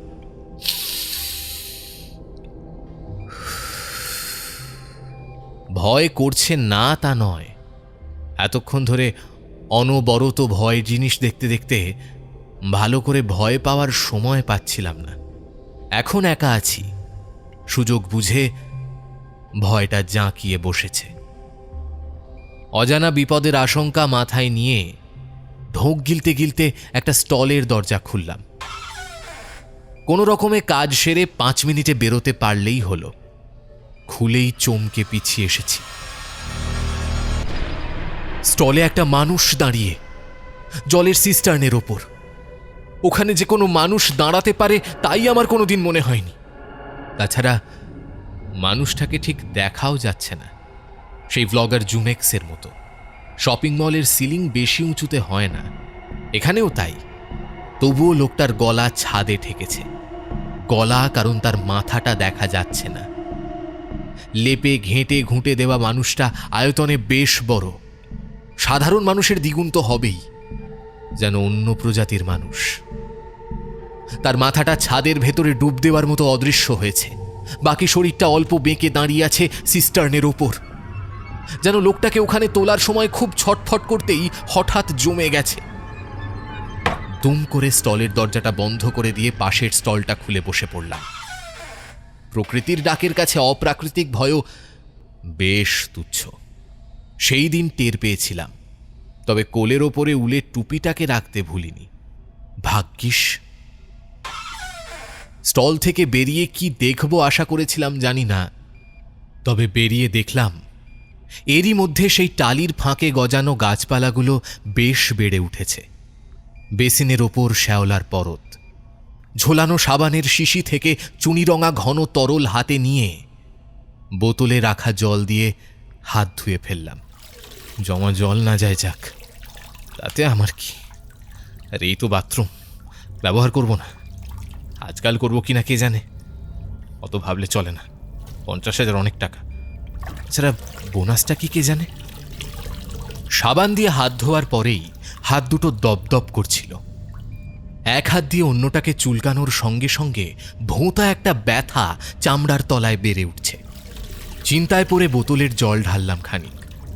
ব্যথা আর চুলকানি বাড়তেই থাকলো। এইবার বেশ একটু ভয় ভয় করল। এতক্ষণ আমার নিজের কোনো ক্ষতি হয়নি বলে যে সাহসের বুদবুদ গায়ে জড়িয়ে ঘুরছিলাম, সেটা ফটাস করে ফেটে গেল যেন। হঠাৎ কাঁপুনি দিচ্ছে, বড্ড একা লাগছে নিজেকে। ওয়াকি টকি বের করে ওদের ডাকবো? যাদের ডাকবো সত্যি সত্যি তারাই উত্তর দেবে তো? যারা উত্তর দেবে তারাই যদি এসে পড়ে? কি দরকার যেচে বিপদ ডেকে আনার? ফাঁদে পড়ে চেঁচিয়ে সাহায্য আনতে গিয়ে যদি শিকারিকে টেনে আনি? না না, হাত দুটো ক্রমশ লাল হয়ে ফুলে উঠছে, যেন এক চাক ভীমরুল একসাথে কামড়েছে, তেমনই যন্ত্রণা। দাঁত চেপে হাতে ফুঁ দিচ্ছিলাম। বোতলের জল শেষ। নিজের হাতের দিকে ভালো করে তাকাতেই শরীরের রক্ত হিম হয়ে গেল। আমার 2 হাতের মাথায় নখের ডগা থেকে সাদা সাদা এগুলো কি কি বেরিয়েছে? ততক্ষণে হাত ক্রমশ ফুলতে ফুলতে প্রায় দ্বিগুণ হয়ে এসেছিল। চোখের সামনে তুলে ধরে দেখতেই আমার দম আটকে গেল। দাঁত, ওগুলো দাঁত। আমার 2 হাতের 10টা আঙুলের মাথায় 10টা চকচকে সাদা দাঁত গজিয়েছে। ঘেন্নায় আতঙ্কে চিৎকার করে ওঠারও সময় পেলাম না। আমার 2 হাত সাপ আর নেউলের মতো একে অন্যের ওপর ঝাঁপিয়ে পড়ল। 5টা ছুঁচলো দাঁত 2 হাতের কবজি হাতের পিঠে বসে গেছে, টেনে টেনে ছিঁড়ে ফালা ফালা করে দিচ্ছে একে অপরকে।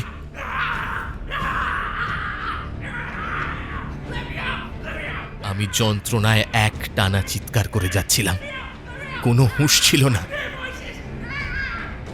সেই রকম চিৎকার করতে করতে দেখলাম বেসিনের জমা জলের ভেতরে একটা বাচ্চা ছেলে টান টান হয়ে শুয়ে আছে।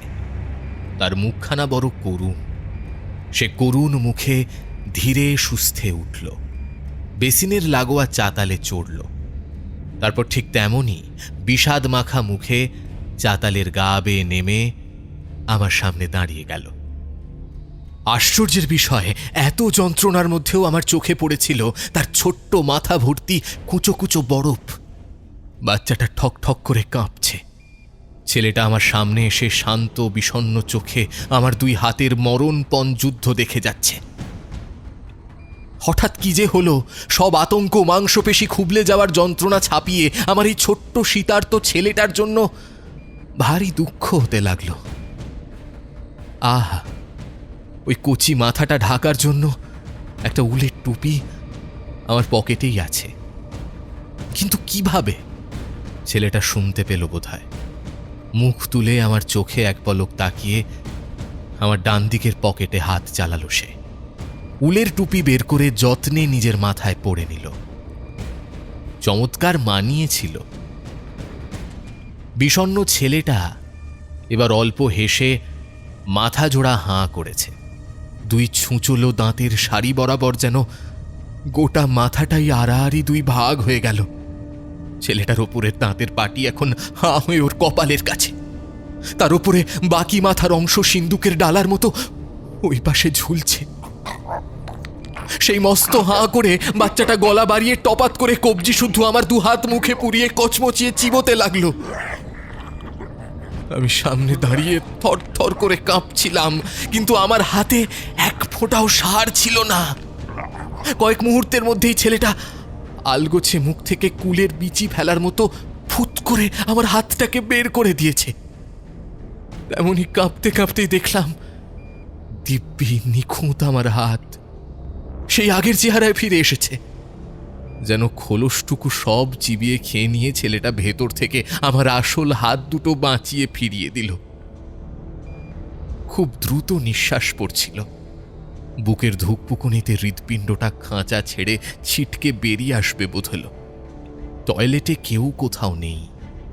আমি একা দাঁড়িয়ে, আমার সামনে হাত দুটো জড়ো করা। তাদের তুলতুলে নরম নতুন চামড়া দেখে মনে হচ্ছে সদ্য ম্যানিকিওর করিয়েছি।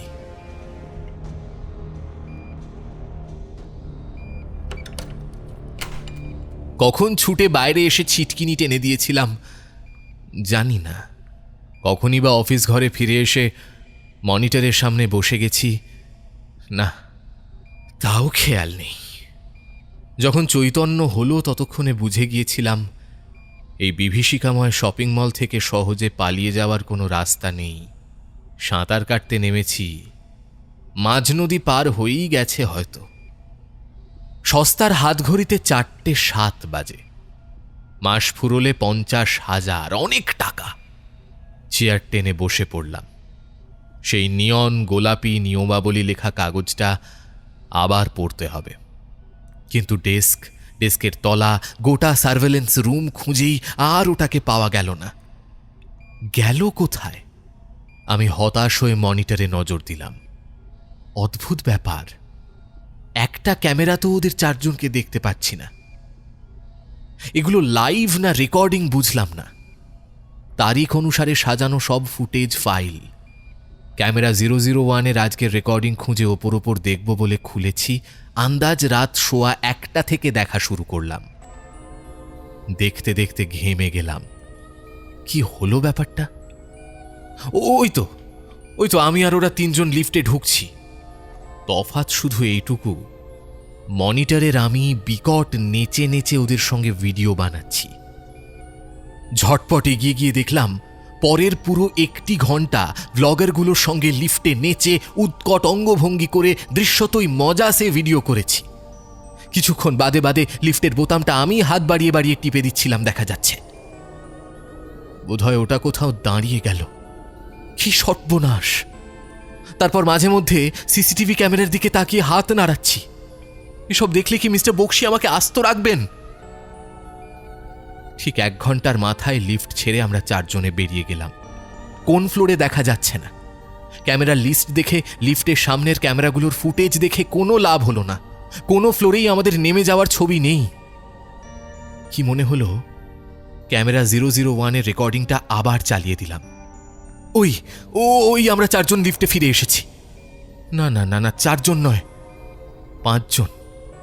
বিনোদও রয়েছে এবার। এবং যা দেখলাম তাতে আবার সব ঘেঁটে গেল। বিনোদ জুনেক্সের পেছন দিকে দাঁড়িয়েছিল, ক্যামেরার বেশ কাছে, এত কাছে যে বিনোদের মাথাটাকে বেঢপ বড় দেখাচ্ছে। সেই মাথা জোড়া এত বড় হাঁ করে বিনোদ হঠাৎ নীলচুলো ছেলেটার মাথা থেকে বুক পর্যন্ত কামড়ে গিলে নিল। উল্টো দিকের ছেলে মেয়ে দুটো ভয়ে পা দাপাতে লাগলো। সিটিয়ে যথাসম্ভব দূরে ওই দেওয়ালের দিকে ঠেস হয়ে রইল। তারপর বাকিটা প্রায় চেনা, যেমন যেমন নিজের চোখে দেখেছিলাম। ক্যামেরাম্যানকে ওপরের প্যানেলে গুঁজে দেওয়া, মেয়েটাকে আয়নায়, সবটা ক্যামেরা 001-এ ধরতে না পারলেও নিজের চোখে দেখেছিলাম তো। আর তাতেই আরও গুলিয়ে গেল সবটা। বিনোদ আমাকে নামিয়ে দিয়ে এই তো আবার লিফটে উঠে এসেছে। এইটা আমার দেখা নেই। বিনোদ এখন ক্যামেরা থেকে বেশ খানিকটা দূরে আছে, কিন্তু তা ওর মাথাটা বেশ বড়, বেঢপ বড়। লিফটের দরজাটা ক্যামেরায় স্পষ্ট দেখা যাচ্ছে, সেটা খোলেনি। বিনোদ একটা দেওয়াল জোড়া আয়নার দিকে এগিয়ে আয়নার মধ্যে পা ঢুকিয়ে দিল। আয়নায় এই লিফটের প্রতিচ্ছবি দেখা যাচ্ছে। বিনোদ এখন সেই আয়নার ভেতরের লিফটে দাঁড়িয়ে আছে। তারপর হুশ করে সেই লিফট ওকে নিয়ে ওপরের দিকে উঠে গেল। আয়নাটায় এখন শুধুই অন্ধকার, লিফট খালি।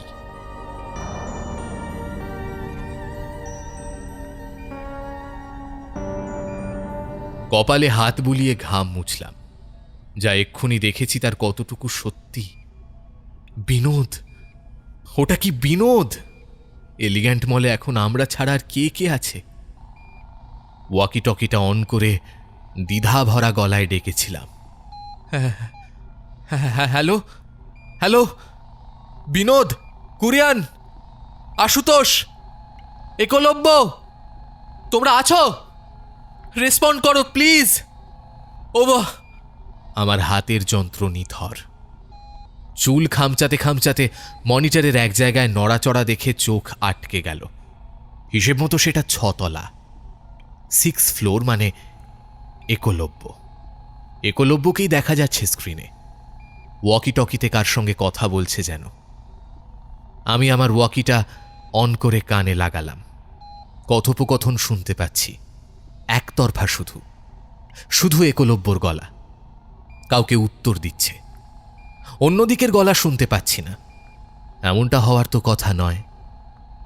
বুড়ো মানুষ, ছেড়ে দেবো নাকি? ওভার। আচ্ছা আচ্ছা, আমি আসছি। আশুতোষ, চলো, তোমার 1 ফ্লোর নিচেই। ওভার। আরে দূর, ভয় পাবো কেন? সবাই মিলে গেলে ট্রেস পাসার ভয় পাবে। আমাদের তেমন অস্ত্র বলে তো কিছুই নেই না। দিব্য, তুমি আসছো তো? ওভার। কি হয়েছে? হ্যালো, একলব্য, একটু প্রথম থেকে বলো। ওয়াকি বাজেনি, আমি এই এলাম। কথা মাঝপথে থামিয়ে দিলাম। আমার কথা শেষ হওয়ার আগেই একলব্য উত্তর দিতে শুরু করেছে। ওয়াকি টকিতে একই লাইন দিয়ে একই সময়ে 2 প্রান্তের কথা যাওয়া আসা করতে পারার কথা নয়, অর্থাৎ আমার কথাগুলো যায়নি। আমার ওয়াকি টকিটা খারাপ হয়ে গেছে ভাবতে পারতাম, অথচ একলব্য কথা বলছে আমার দিব্যর সঙ্গে, অন্য কোনো দিব্যর সঙ্গে। আমার গায়ে কাঁটা দিয়ে উঠল। কি বলছে সেই দিব্য? হয়তো প্রথম থেকেই যন্ত্র কানে লাগিয়ে যাদেরকে দেখতে না পেয়েও কথা বলেছি, তারা কেউই আসলে মানুষ নয়। ভাবার ফাঁকেই একলব্য বলে উঠেছে, ঠিক আছে, তাহলে দিব্য, আশুতোষ আর আমি যাচ্ছি। কোরিয়ান, তুই পোস্টে থাক, আর বিনোদ লোকেশনে। ওভার। একদম 2 মিনিটে আসছি। Over and out. মনিটরে দেখলাম একলব্য হন্তদন্ত হয়ে বেরিয়ে গেল। বিনোদের লোকেশন মানে 4th ফ্লোর। এদিকে আমার মনিটরে গোটা 4th ফ্লোরে কেউ নেই, বিনোদও না। আমি বসে বসে রুদ্ধশ্বাসে দেখে যেতে লাগলাম। আসন্ন বিভৎস দুর্ঘটনার দৃশ্য থেকে যেমন চোখ ফেরানো যায় না। কিছুক্ষণের মধ্যেই একলব্য 4th ফ্লোরে পৌঁছেছে। বিভিন্ন ক্যামেরায় ওর ইতিউতি ছুটে বেড়ানো দেখলাম। তারপর একটা থামের কাছে এসে থমকে গেল। এদিক ওদিক চাইছে, হাবে ভাবে বিভ্রান্তির ছাপ স্পষ্ট। আর কেউ আসেনি। ওকে দেখতে দেখতে ওয়াকি টকিটা তুলে নিলাম। বলার নেই, শোনার আছে। মনিটরের একলব্য মুখের কাছে ছোট কালো বাক্সটা তুলে কিছু বলার একটু পরেই আমার হাত ধরা কালো বাক্স থেকে কিরকির করে আওয়াজ উঠল, বিনোদ, বিনোদ, হ্যালো, আরে আমি একলব্য, লোকেশনে। আশুতোষ, দিব্য, আরে তোমরা কত দূরে? স্ক্রিনের একলব্যের থমকে অপেক্ষা করা দেখে মনে হচ্ছিল ও কারোর উত্তর পায়নি। আমি এখানে। বিনোদ আদৌ বেঁচে আছে কিনা জানা নেই। আশুতোষই বা কোথায়? ক্যামেরায় কুরিয়ানকেও দেখা যাচ্ছে না। একলব্যকে আবার ওয়াকি টকি তুলে কিছু শুনতে দেখা যাচ্ছে, যদিও আমার যন্ত্রে কোনো আওয়াজ নেই। ঝড়ের আগের প্রকৃতির মতো নিষ্পন্দ। একলব্য ওয়াকি টকি হাতে নিয়ে গোটা 4th ফ্লোরে দৌড়ে বেড়াচ্ছে এবার। আমার মনিটরের খুদে খুদে ভাগ করা স্ক্রিনগুলোতে এদিক ওদিক ছিটকে ছিটকে দেখা যাচ্ছে ওকে, টিভির কাঁচের ওপর ভ্যান ভ্যান করে উঠতে থাকা মাছির মতো। আমি চেয়ারে গা এলিয়ে দিয়ে দেখতে থাকলাম। ক্লান্তি আসছে। আর 3 ঘন্টা। মাসের শেষে করকরে 50,000। বোনটাকে প্রাইভেট নার্সিংয়ে ভর্তি করাবো, বাবার পায়ের জন্য স্পেশালিস্ট। এই 4টে লোক আর 3 ঘন্টা পরে না থাকলেই বা কি। একলব্য থেমেছে, একটা থামের আড়ালে কাকে দেখছে। ক্যামেরার নজর চলছে না সেই দিকে। Blind spot. এরকম কটা ব্লাইন্ড স্পট আছে এলিগেন্ট মলে? 180টা ক্যামেরায় অন্তত 90টা ব্লাইন্ড স্পট কি হবে না? চট করে উঠে বাইরের কফি মেশিন থেকে 1 কাপ ভর্তি করে নিয়ে এলাম। Machines choice. এক্ষুনি কিছু ঘটতে চলেছে। মনিটরের সামনে থেকে নড়া যাবে না। চেয়ারে বসে ছাদের কোণের সিসিটিভির দিকে তাকিয়ে নিলাম। স্ক্রিনের একটা খোপে আমাকেও দেখা যাচ্ছে, নির্লিপ্ত, যথাযথভাবে সতর্ক, ডিউটিতে যেমন থাকা উচিত। যেন এখনো একলব্যের বিপদ বুঝতেই পারি। একলব্যকে দেখে মনে হচ্ছে ও থামের পেছনের দৃশ্যটাকে আশা করেনি।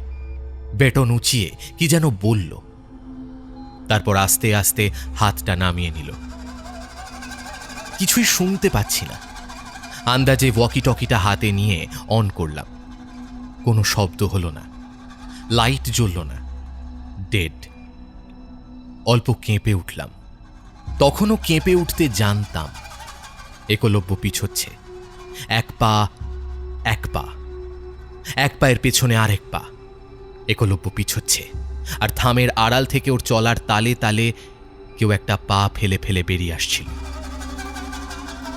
একটা ভিক্ষুক, তার কাঁধে ঝোলা, পরনে ময়লা ধুতি, ফতুয়া, কপালে ফেটটি।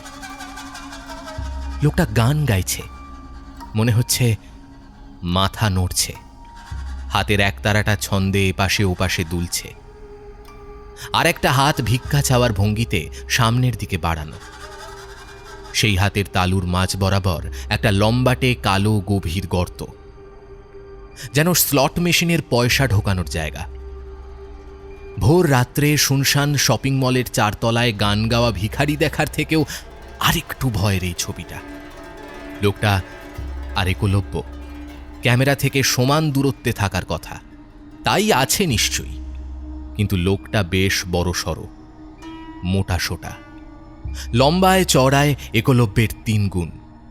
তার খোলা হাত পা মুখ তেল চুপচুপে, যেন অতিকায় এক চলন্ত কৃষ্ণনগরের মাটির পুতুল। একলব্য পিছোচ্ছে, ওর হাত থেকে ওয়াকি টকিটা পড়ে গেছে। আমার ওয়াকি টকিটা হঠাৎ কিরকির শব্দে চালু হয়ে গিয়ে একটা অদ্ভুত শব্দ করছিল। গান, ওটা থেকে গান শোনা যাচ্ছে। আশ্চর্য যান্ত্রিক একটা গান, কোনো মানুষের গলায় সে গান নয়। কৃষ্ণনগরের মাটির পুতুলের ভেতর থেকে বেরিয়ে আসা না মানুষই গান।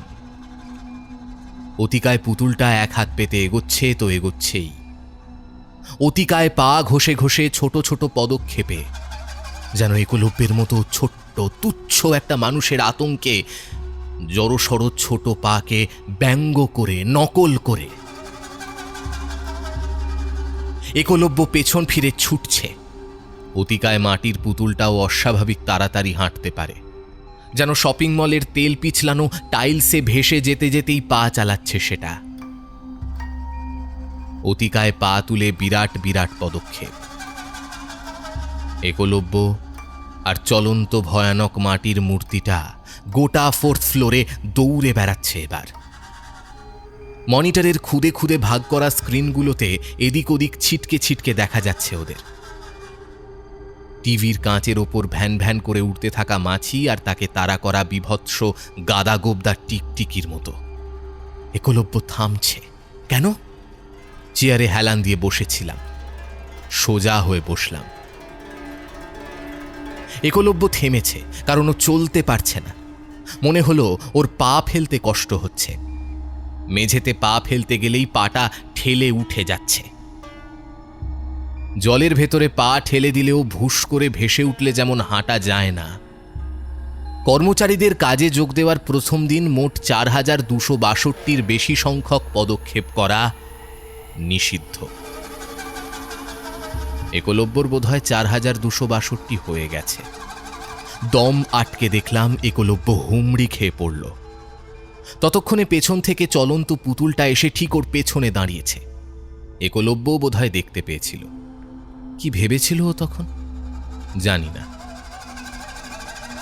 তবে ঘাম তেল মাখানো মস্ত মাটির পুতুলটা কাঠ কাঠ ভাবে নিচু হয়ে মস্ত একতারাটা লাঠির মতো বাগিয়ে ধরল। তারপর একটা কেন্নকে কাঠিতে তুলে নেওয়ার মতো করে একলব্যকে তুলে নিয়েছে। একলব্য মাটি থেকে ফুট 10 ওপরে ঝুলছে, যেন চিনে কাঠিতে ঝুলন্ত এক সুতো চাউমিন। পুতুলটা ওকে দোলাতে দোলাতে নিজের পাতা হাতের তালুর ওপর রাখল, নিজেকে ভিক্ষা দিল যেন। ভিক্ষাদ্রব্য ছেলেটা মুহূর্তের মধ্যে সেই বিশাল হাতের গভীর গর্তের মধ্যে টুপ করে ঢুকে অদৃশ্য হয়ে গেল। পুতুলটা তেমনি লম্বা লম্বা পা ফেলে ভেসে হেঁটে আবার একটা থামের আড়ালে ছায়ার মধ্যে ঢুকে গেল। শপিং মলের এত আলোর মধ্যেও তবে ছায়া থাকে, ব্লাইন্ড স্পট।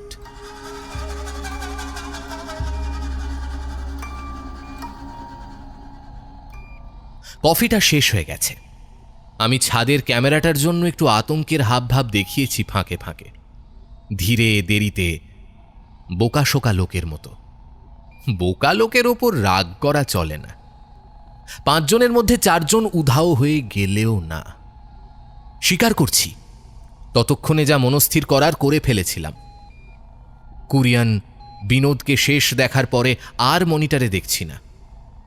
একলব্যের পরিণতি তো নিজের চোখেই দেখলাম। আশুতোষ কোথায় কে জানে। এই প্রথম ডিউটির রাত যে আদৌ কোনো পরীক্ষা নয়, কে বলতে পারে। হয়তো একে একে আগাছা ছেঁটে ফেলতে ফেলতে শেষ বিজয়ী আসল কাজটা পাবে। কাজ হয়তো একজনই, মাসের শেষে। চোয়াল শক্ত করেই আবার দম ছেড়ে স্বাভাবিক সেজে নিয়েছি। ক্যামেরা দেখছে। আমার 300 টাকার হাত ঘড়িতে আর 2.5 ঘন্টা বাকি। আশুতোষ ছেলেটা বিশাল দেহি, পেটানো স্বাস্থ্য, 5th ফ্লোর। নিয়ন গোলাপি কাগজে নিজের ফ্লোর ছেড়ে অন্য ফ্লোরে যাওয়া নিয়ে নিষেধ ছিল না বোধহয়। অবশ্য সেই দিক দিয়ে ভেবে দেখতে গেলে কিছু নিয়ম কি আমিও ভাঙিনি? আমার কিছু হলো না কেন? হয়তো বিশ্বাস করিনি বলে। অন্যরা আদতে উড়িয়ে দিলেও তলে তলে এই অদ্ভুত নিয়মগুলো বিশ্বাস করেছিল হয়তো, হতেই পারে। কিন্তু চেয়ার ছেড়ে উঠতে গিয়ে বেঁধে গেলাম। এখন এখন আমি কি বিশ্বাসী না অবিশ্বাসী? এত কিছু নিজের চোখে দেখার পরেও অবিশ্বাস করি কি করে? কিন্তু বিশ্বাস করে ফেললেই যদি... মনে করার চেষ্টা করলাম। স্কুল কলেজে ভালোই মুখস্থ করতে পারতাম। প্রথমটা কি ছিল বেশ? হ্যাঁ, কর্মচারীদের নাইট গার্ড সহ কাজে যোগ দেওয়ার প্রথম দিন মোট 4262-র বেশি সংখ্যক পদক্ষেপ করা নিষিদ্ধ। এই নিয়মটি অত্যন্ত গুরুত্ব সহকারে পালনীয়। 2 নম্বরটা, বন্ধ দোকানের ভেতরে আলো জ্বললে উঁকি মেরে দেখা নিষিদ্ধ, অন্ধকার থাকলে দেখা যেতে পারে। 3 নম্বর, মল বন্ধ হওয়ার পর ফুডকোর্টের হলুদ রঙের টেবিল ও চেয়ারের 5 ফুটের মধ্যে আসা অত্যন্ত বিপজ্জনক, সেটা এত দ্বারা জানিয়ে দেওয়া হচ্ছে। এই নিয়ম উল্লঙ্ঘন সংক্রান্ত কোনো ক্ষয়ক্ষতি বা প্রাণহানির দায়ে মল কর্তৃপক্ষ নেবে না। 4 নম্বরটা কি ছিল? হ্যাঁ, কর্মচারীদের ব্যবহার্য টয়লেট যেন সবসময় বন্ধ থাকে। যদি নিতান্তই কোনো আপৎকালীন পরিস্থিতিতে সেটি খুলতে হয়, অভিযাত্রীদের হাতে উলের টুপি থাকা বাধ্যতামূলক। 5 নম্বরটা ছিল হচ্ছে লিফটে 8ম তলার বোতামের পাশের আলোটা সর্বক্ষণ আলোকিত হয়ে থাকা জরুরি। প্রয়োজনে অনধিক 2 সহযাত্রীর বলিদান দিয়ে আলোটি জ্বালিয়ে রাখা যেতে পারে। এতেও না কুলোলে কত 8 এতেও না কুলোলে 8 নম্বর নিয়ম দ্রষ্টব্য। 6 হ্যাঁ, কোনো ফ্লোরে উড়ন্ত ময়াল সাপ অথবা গান গাওয়া ভিক্ষুক দেখতে পেলে না দেখার ভান করে নিজের কাজ করে যাওয়া বাধ্যতামূলক। 7 হচ্ছে মলের বিভিন্ন তলায় যে নির্দিষ্ট নিয়মাবলী লুকোনো আছে তা খুঁজে বের করে অক্ষরে অক্ষরে পালন করা কর্মচারীর ব্যক্তিগত দায়িত্ব। আর 8টা ছিল হচ্ছে নিয়মের অন্তর্গত থেকে নিজের বুদ্ধি খাটিয়ে প্রাণ বাঁচালে উক্ত কর্মচারী বোনাসের জন্য বিবেচিত হবে। বিবেচনা শর্ত সাপেক্ষ ও সম্পূর্ণরূপে মল কর্তৃপক্ষের বিচারাধীন।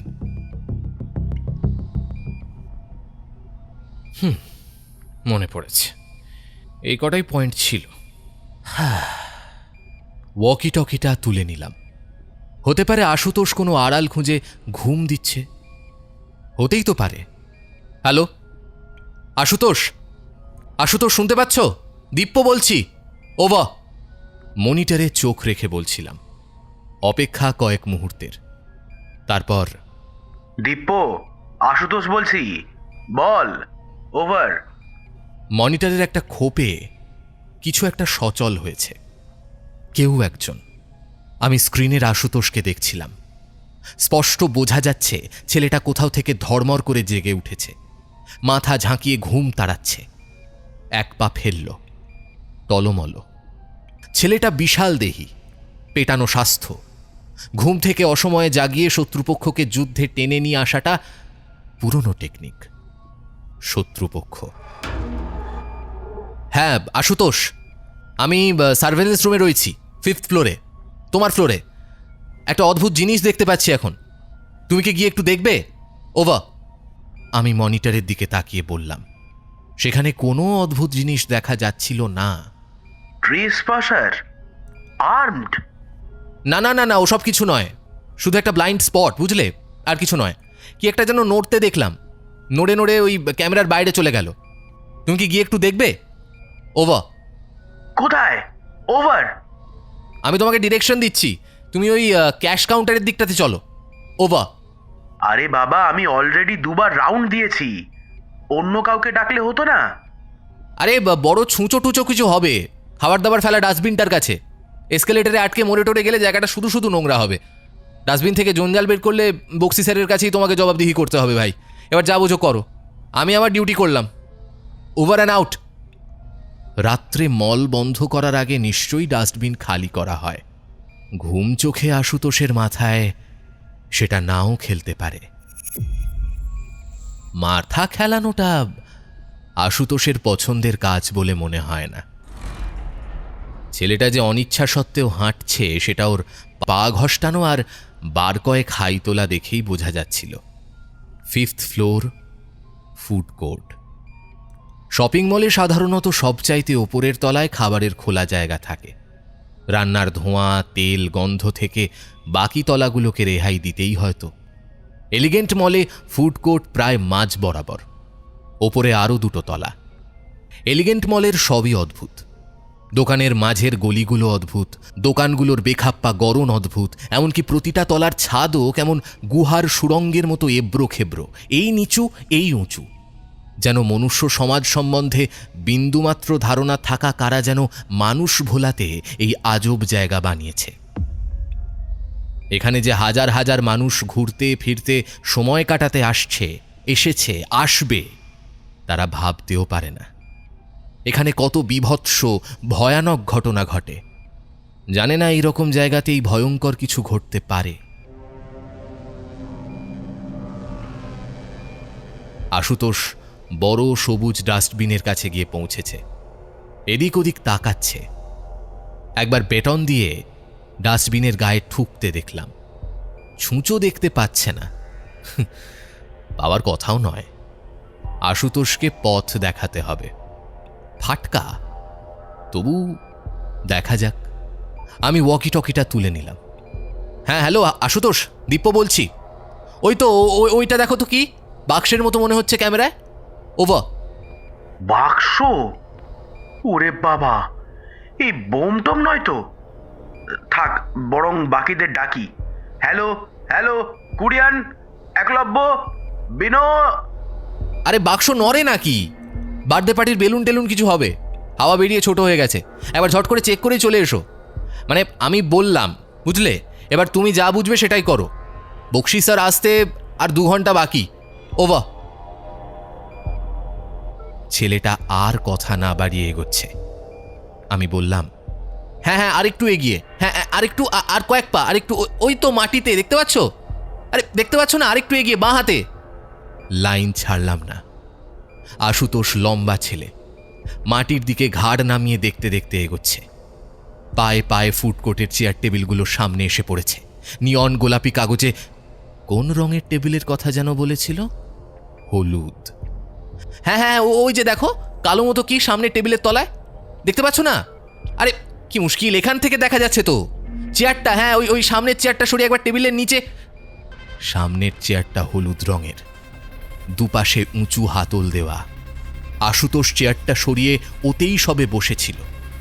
বসে সামনের হলুদ টেবিলটার তলায় টর্চের আলো ফেলেছিল।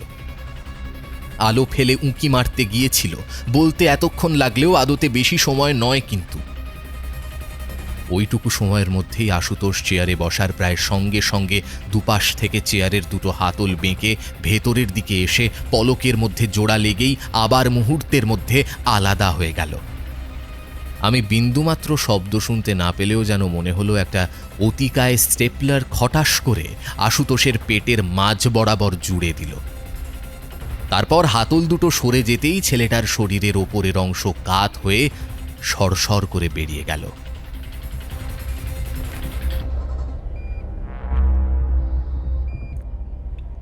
বিস্ফারিত চোখে দেখতে দেখতে আমার মনে হলো নিখুঁতভাবে 2 আধখানা হওয়ার পরেও মাথামোটা অন্ধভাবে আদেশ পালন করা ছেলেটা টেবিলের তলায় কালো বাক্স খুঁজে যাচ্ছে।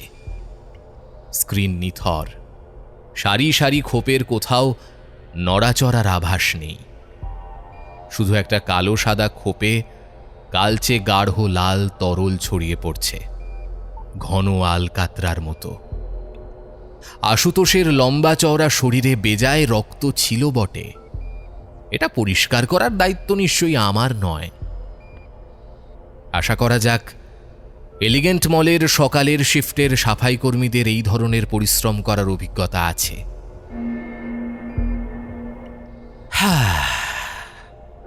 এতক্ষণে একটু হাঁপ ছাড়লাম। 5:30 বাজে, আর 1.5 ঘন্টা। কেন কে জানে এলিগেন্ট মল আগাগোড়া একবার ঘুরে দেখতে স্বাদ হলো। এত বড় জায়গায় এখন আমি একা, আমার সাম্রাজ্য। জীবনে কোনো কিছুতে না জেতা ছেলেটা আজকে একটা খেলায় জিতে গেছে। ক্যামেরার দিকে একবার তাকিয়ে নিয়ে লিফটের সামনে পৌঁছলাম যখন, লিফট 7 তলায় দাঁড়িয়ে আছে, 7th ফ্লোর। পুরোটাই নামকরা এক বিদেশি বইয়ের দোকান। শান্তভাবে সুইচ টিপে লিফট ডাকলাম। লিফটে উঠলাম। প্রতিটা সংখ্যার পাশের আলো জ্বলছিল। লিফট কিন্তু সব ফ্লোরে থামল না। সোজাসুজি 7 তলায় এসে দরজা খুলে গেল। 7th floor. অসংখ্য নরম ওভারের আলোর প্রত্যেকটা জ্বলছে। ঝকঝকে ফ্লোরে সারি সারি বইয়ের তাক, খোলা আলমারি, নরম নীলচে সবুজ রোঁয়া ওঠা কার্পেটে এদিকে সেদিকে পা ডুবিয়ে দাঁড়িয়ে আছে আরামদায়ক সোফা, টুল, বসার মোড়া। একটা মিষ্টি পুরনো বইয়ের সঙ্গে হালকা গরম দামি কেকের গন্ধ ভুরভুর করে ঘুরে বেড়াচ্ছিল থাক থাক নিখুঁতভাবে সাজানো বইয়ের ফাঁকে। কাঁচের কফি টেবিলে পড়ে থাকা এই একটা বই হাতে নিয়ে নরম সোফায় গা ডুবিয়ে দিলাম। আমি ছাড়া কেউ নেই। জিতেই যখন গেছি, 5 মিনিট বসলে কি এমন মহাভারত অশুদ্ধ হবে? বইটা খুব রংচঙে, চকচকে মলাট, বাচ্চাদের বর্ণমালা শেখানোর একটা কমিক্স। ভেতরে পাতা মাত্র 6টা। প্রথম 5টা পাতা প্রায় একই রকম, রঙিন মোটা হরফে অ্যালফাবেট লেখা, তলায় অপটু হাতে আঁকা ছবি, এ ফর আশুতোষ। একটা কদম ছাঁট চুলের মানুষ আধখানা হয়ে পড়ে আছে, তার বিস্ফারিত চোখ, মুখে নির্বোধ হাসি। B for Binod. একটা চোখ কুঁচকে তাকিয়ে থাকা লোক আয়নায় আবছা হয়ে দাঁড়িয়ে আছে। C for Kurian. ছাদ থেকে উল্টো হয়ে অনায়াসে দাঁড়িয়ে থাকা কুরিয়ানের লম্বা ঝুঁটিটা মেঝের দিকে বর্ষার ফলার মতো ঝুলছে, ওর ঝকঝকে চোখের মতো ধারালো। ডি ফর দিব্য। একটা অতি সাধারণ মানুষ আঁকা বই পড়ছে। মানুষটাকে আঁকার ধরনে কোথাও কোনো বৈশিষ্ট্য নেই, যেন একটা মানুষ আঁকতে হবে তাই আঁকা। ছেলেটাকে মনে রাখার, মনে করার, তাকে ভরসা করার বা জেতানোর কোনো কারণ নেই। E for Eklavya. একলব্য উড়ছে, এক পা ওপরের দিকে, অন্য পা মাঝ আকাশ থেকে ঝুলন্ত, মুখে ভয়ের ছাপ। ঠিক তলায় ঘন কালো আয়তাকার এক গর্ত। পৃষ্ঠা উল্টালাম, শেষ পাতায় শুধু একটা বড় প্রশ্নচিহ্ন আঁকা, কিছু লেখা নেই। অথচ আমি প্রশ্নটা ঠিক বুঝেছিলাম। কে জিতবে? আমি জিতব? আবার কে? জিতব নয়, জিতেছি। স্কুলে, কলেজে, কর্মজীবনের আশায় নিষ্ফলা ঠক্কর খেতে থাকা বৈশিষ্ট্যহীন ছেলেটা, যাকে কোথাও কেউ মনে রাখে না, সে আজ এই ভয়ঙ্কর খেলায় জিতে গেছে, কিছু না জেনেই, স্রেফ তার মতো হয়ে, তার নিজের মতো হয়ে, অল্প, অতি অল্প এইটুকু বুদ্ধি খাটিয়ে। আনন্দ হবে না? হওয়া অন্যায়? এতক্ষণ বসে বসে পড়ার নিয়ম নেই। বইয়ের আলমারির আড়াল থেকে কে লাইব্রেরিয়ানের মতো কড়া গলায় হেঁকে উঠল। বই নিতে হলে এখানে এসে বিল করে নিন। উঠে পায়ে পায়ে আলমারির ওপাশের গলিতে উঁকি মারলাম। বইটা নেবই, আমার প্রথম জয়ের চিহ্ন। কিন্তু ক্যাশ কাউন্টারের কাছে এসেই পা আটকে গেল। একজন কর্মচারী মাথা নিচু করে ক্যাশ গুনছে। ওটা বক্সি না? আমি বইটা কাউন্টারে রাখতেই বক্সি মাথা তুলে তাকিয়ে হাসল। তারপর বলল, নেবে এটা? আমি মাথা নেড়ে হ্যাঁ বলতেই বক্সি যেন একটু অবাক হয়েই বলল, কিন্তু কেন? তুই তো অলৌকিকে বিশ্বাস করো না, উদ্ভট নিয়ম দেখেও মানতে চাও না, অন্যদের মতো গতে পড়ে যে যা বলবে তাতেই মানতে চাও না, ভেড়ার মতো ছোট না। মানিনি তো, আমি অন্যদের থেকে আলাদা। বক্সির মুখে নিজের প্রশংসা শুনে গর্বে আরেকটু টান টান হয়ে দাঁড়ালাম। মুখে একটা মৃদু হাসিও চলে এসেছিল বোধহয়। বক্সির পরের কথায় সেটা ঝপ করে মুছে গেল। সেই বাকি 4 জন ভেড়ারা প্রত্যেকেই বই কিনেছে, এই ভেবে যে তারা এই খেলায় জিতেছে। তুমিও তাই ভাবছো নাকি? তাহলে তুমি সত্যিই আলাদা নও, ওদেরই মতো। আমি নিছক একটা ভেড়া, বুদ্ধিহীন, চিন্তা শক্তিহীন, গড্ডলিকা প্রবাহে চলা একটা মানুষ। আমার রাগ হয়ে যাচ্ছিল, কিন্তু বক্সির কথাটা পুরোপুরি ধরতে পারলাম না। বাকি 4 জন কিভাবে? আমি নিজের চোখে ওদের সবাইকে... সে তো ওরাও নিজের চোখে বাকি সবার হরেক রকমের ভবিতব্য দেখেছে, তেমনটাই হয়তো। এলিগেন্ট মলে রাত্রি যাপনের অভিজ্ঞতা প্রতিটা মানুষের জন্য আলাদা রকম হয়। একসাথে একই জায়গায় থাকলেও হয়, না থাকলেও হয়। ওদের গল্পে ওরা প্রত্যেকেই বিজয়ী। ছলে বলে কৌশলে ওরা অন্য সবাইকে হারিয়ে রাতের শেষ প্রতিযোগী হয়েছে, অন্তত ওরা তাই মনে করে। তোমার মতোই। আমার মুখ তেতো হয়ে গিয়েছিল। 5 জন, সামান্য 5 জনের মধ্যেও আমি জিততে পারিনি বরাবরের মতো। মুচড়ে পড়ো না দিপ্য, এখনো পদ আছে। ওরা সব করেছে, নিয়মের প্রতি অন্ধ ভক্তিতে যা করা তাই করেছে, যা বলা হয়েছে তাই মেনেছে। লোকের সামনে স্বীকার না করে নিজেকে বাঁচাতে অন্যকে বোকা বানিয়ে মেরে ফেলতো ক্ষণিকের চিন্তাও করেনি। কিন্তু একটা কাজ কেউ করতে পারেনি। এখন তুমি যদি না পারো, তবে আজকে রাতটা তো দেখছি ভারী লোকসান হয়ে গেল। কার লোকসান? এসবের অর্থ কি? এই এলিগ্যান্ট মলটা কি জিনিস? এই যে অদ্ভুত ব্যাকাটারা দেওয়াল, ছাদের এত বড় বড় শপিং মলগুলো তৈরি হয়ে চলেছে শহরে, আচ্ছা কখনো ভেবে দেখেছো এগুলো কোনো সাইড এফেক্ট আছে কিনা? হ্যাঁ, ক্রুড, বিগেস্ট ক্রুড। টাকায় যেমন টাকা টানে, বাঁকায় বাঁকা টানে। এই এলগিন মলে রাত বিরেতে, কখনো দিনে লোকের ভিড়ে মিশে অথবা ফাঁকা অন্ধকারে গলি ঘুঁচিতে ঘুরে বেড়ায় অন্য কারা যেন। তারা কেউ আমাদের বাস্তবে কস্মিন কালেও ছিল না। অন্য কোথা থেকে কোনো পদ্মার ফাঁক গলে এখানে ঘুরে বেড়াতে ভারী ভালোবাসে। আর তারা এলে যে কিভাবে যেন মলের বিক্রি বাট্টাটা ভয়ানকভাবে বেড়ে যায়।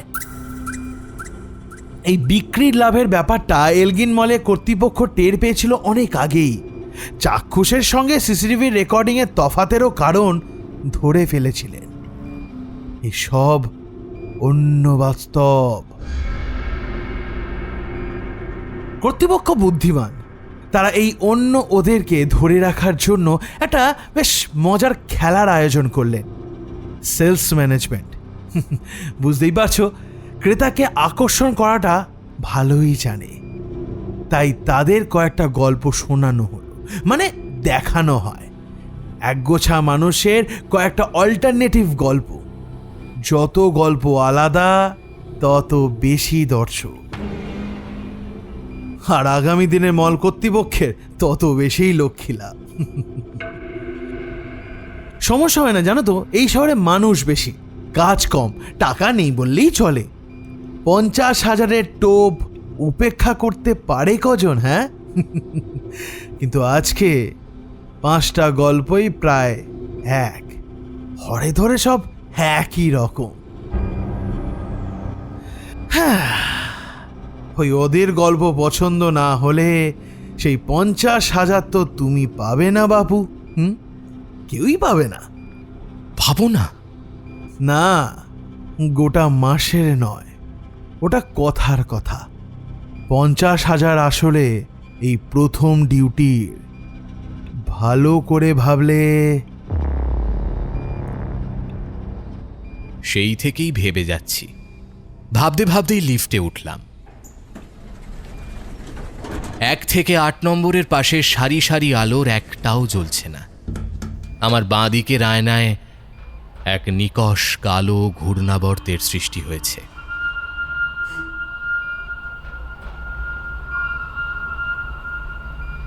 লিফট নামছে সম্ভবত, অথবা উঠছে, বুঝতে পারছি না। আয়নার ঘূর্ণাবর্তে 3 সারি দাঁত স্পষ্ট হয়ে উঠছে। 3 সারি হাঙরের মতো দাঁত ক্ষণে ক্ষণে আয়নার আলগা হয়ে উঠে আসছে বাইরে। লিফটে 8ম তলার বোতামের পাশের আলোটা সর্বক্ষণ আলোকিত হয়ে থাকা জরুরি। হাতের টর্চটার দিকে তাকালাম। টর্চের আলো 8 লেখা বোতামের পাশের এলইডি লাইটটার ওপর পড়তেই লিফটে একটা ঝাঁকুনি হলো। লিফট এবার স্পষ্টতই উঠছে। পাশের দিকে তাকালাম। হিংস্র দাঁতগুলো আবার আয়নায় ঢুকে যাচ্ছে। অন্ধকার ঘূর্ণিটা ছোট হতে হতে মিলিয়ে যাচ্ছে ধীরে ধীরে। আমি ভাবতে থাকলাম। 5টা গল্পই প্রায় একরকম। আমি ভাবছি, ভেবেই যাচ্ছিলাম। লিফট ধীরে, আরো ধীরে উঠছে। উঠছে তো উঠছেই। একটা কাজ ওরা কেউ করতে পারেনি। ওরা কেউ অন্যকে বাঁচাতে নিজে মরে যেতে পারেনি। বোনটাকে প্রাইভেট নার্সিংয়ে ভর্তি করাতে হবে, বাবার পায়ের জন্য স্পেশালিস্ট। বক্সির কাছে আমার বাড়ির ঠিকানা দিয়ে এসেছি এইমাত্র। আমি উঠছি, আরো ওপরে উঠছি। গল্পটা অন্যরকম হলে সেই অন্য কাদের ভালো লাগবেই। 50,000 অনেকগুলো টাকা। আমার 300 টাকার হাত ঘড়িতে এখন কাঁটায় কাঁটায় 7টা বাজে। টর্চটা বন্ধ করে আয়নার দিকে ঘুরে দাঁড়িয়েছিলাম। হিংস্র ধারালো দাঁতগুলো ফিরে আসছে। আমি হেসে চোখ বন্ধ করলাম।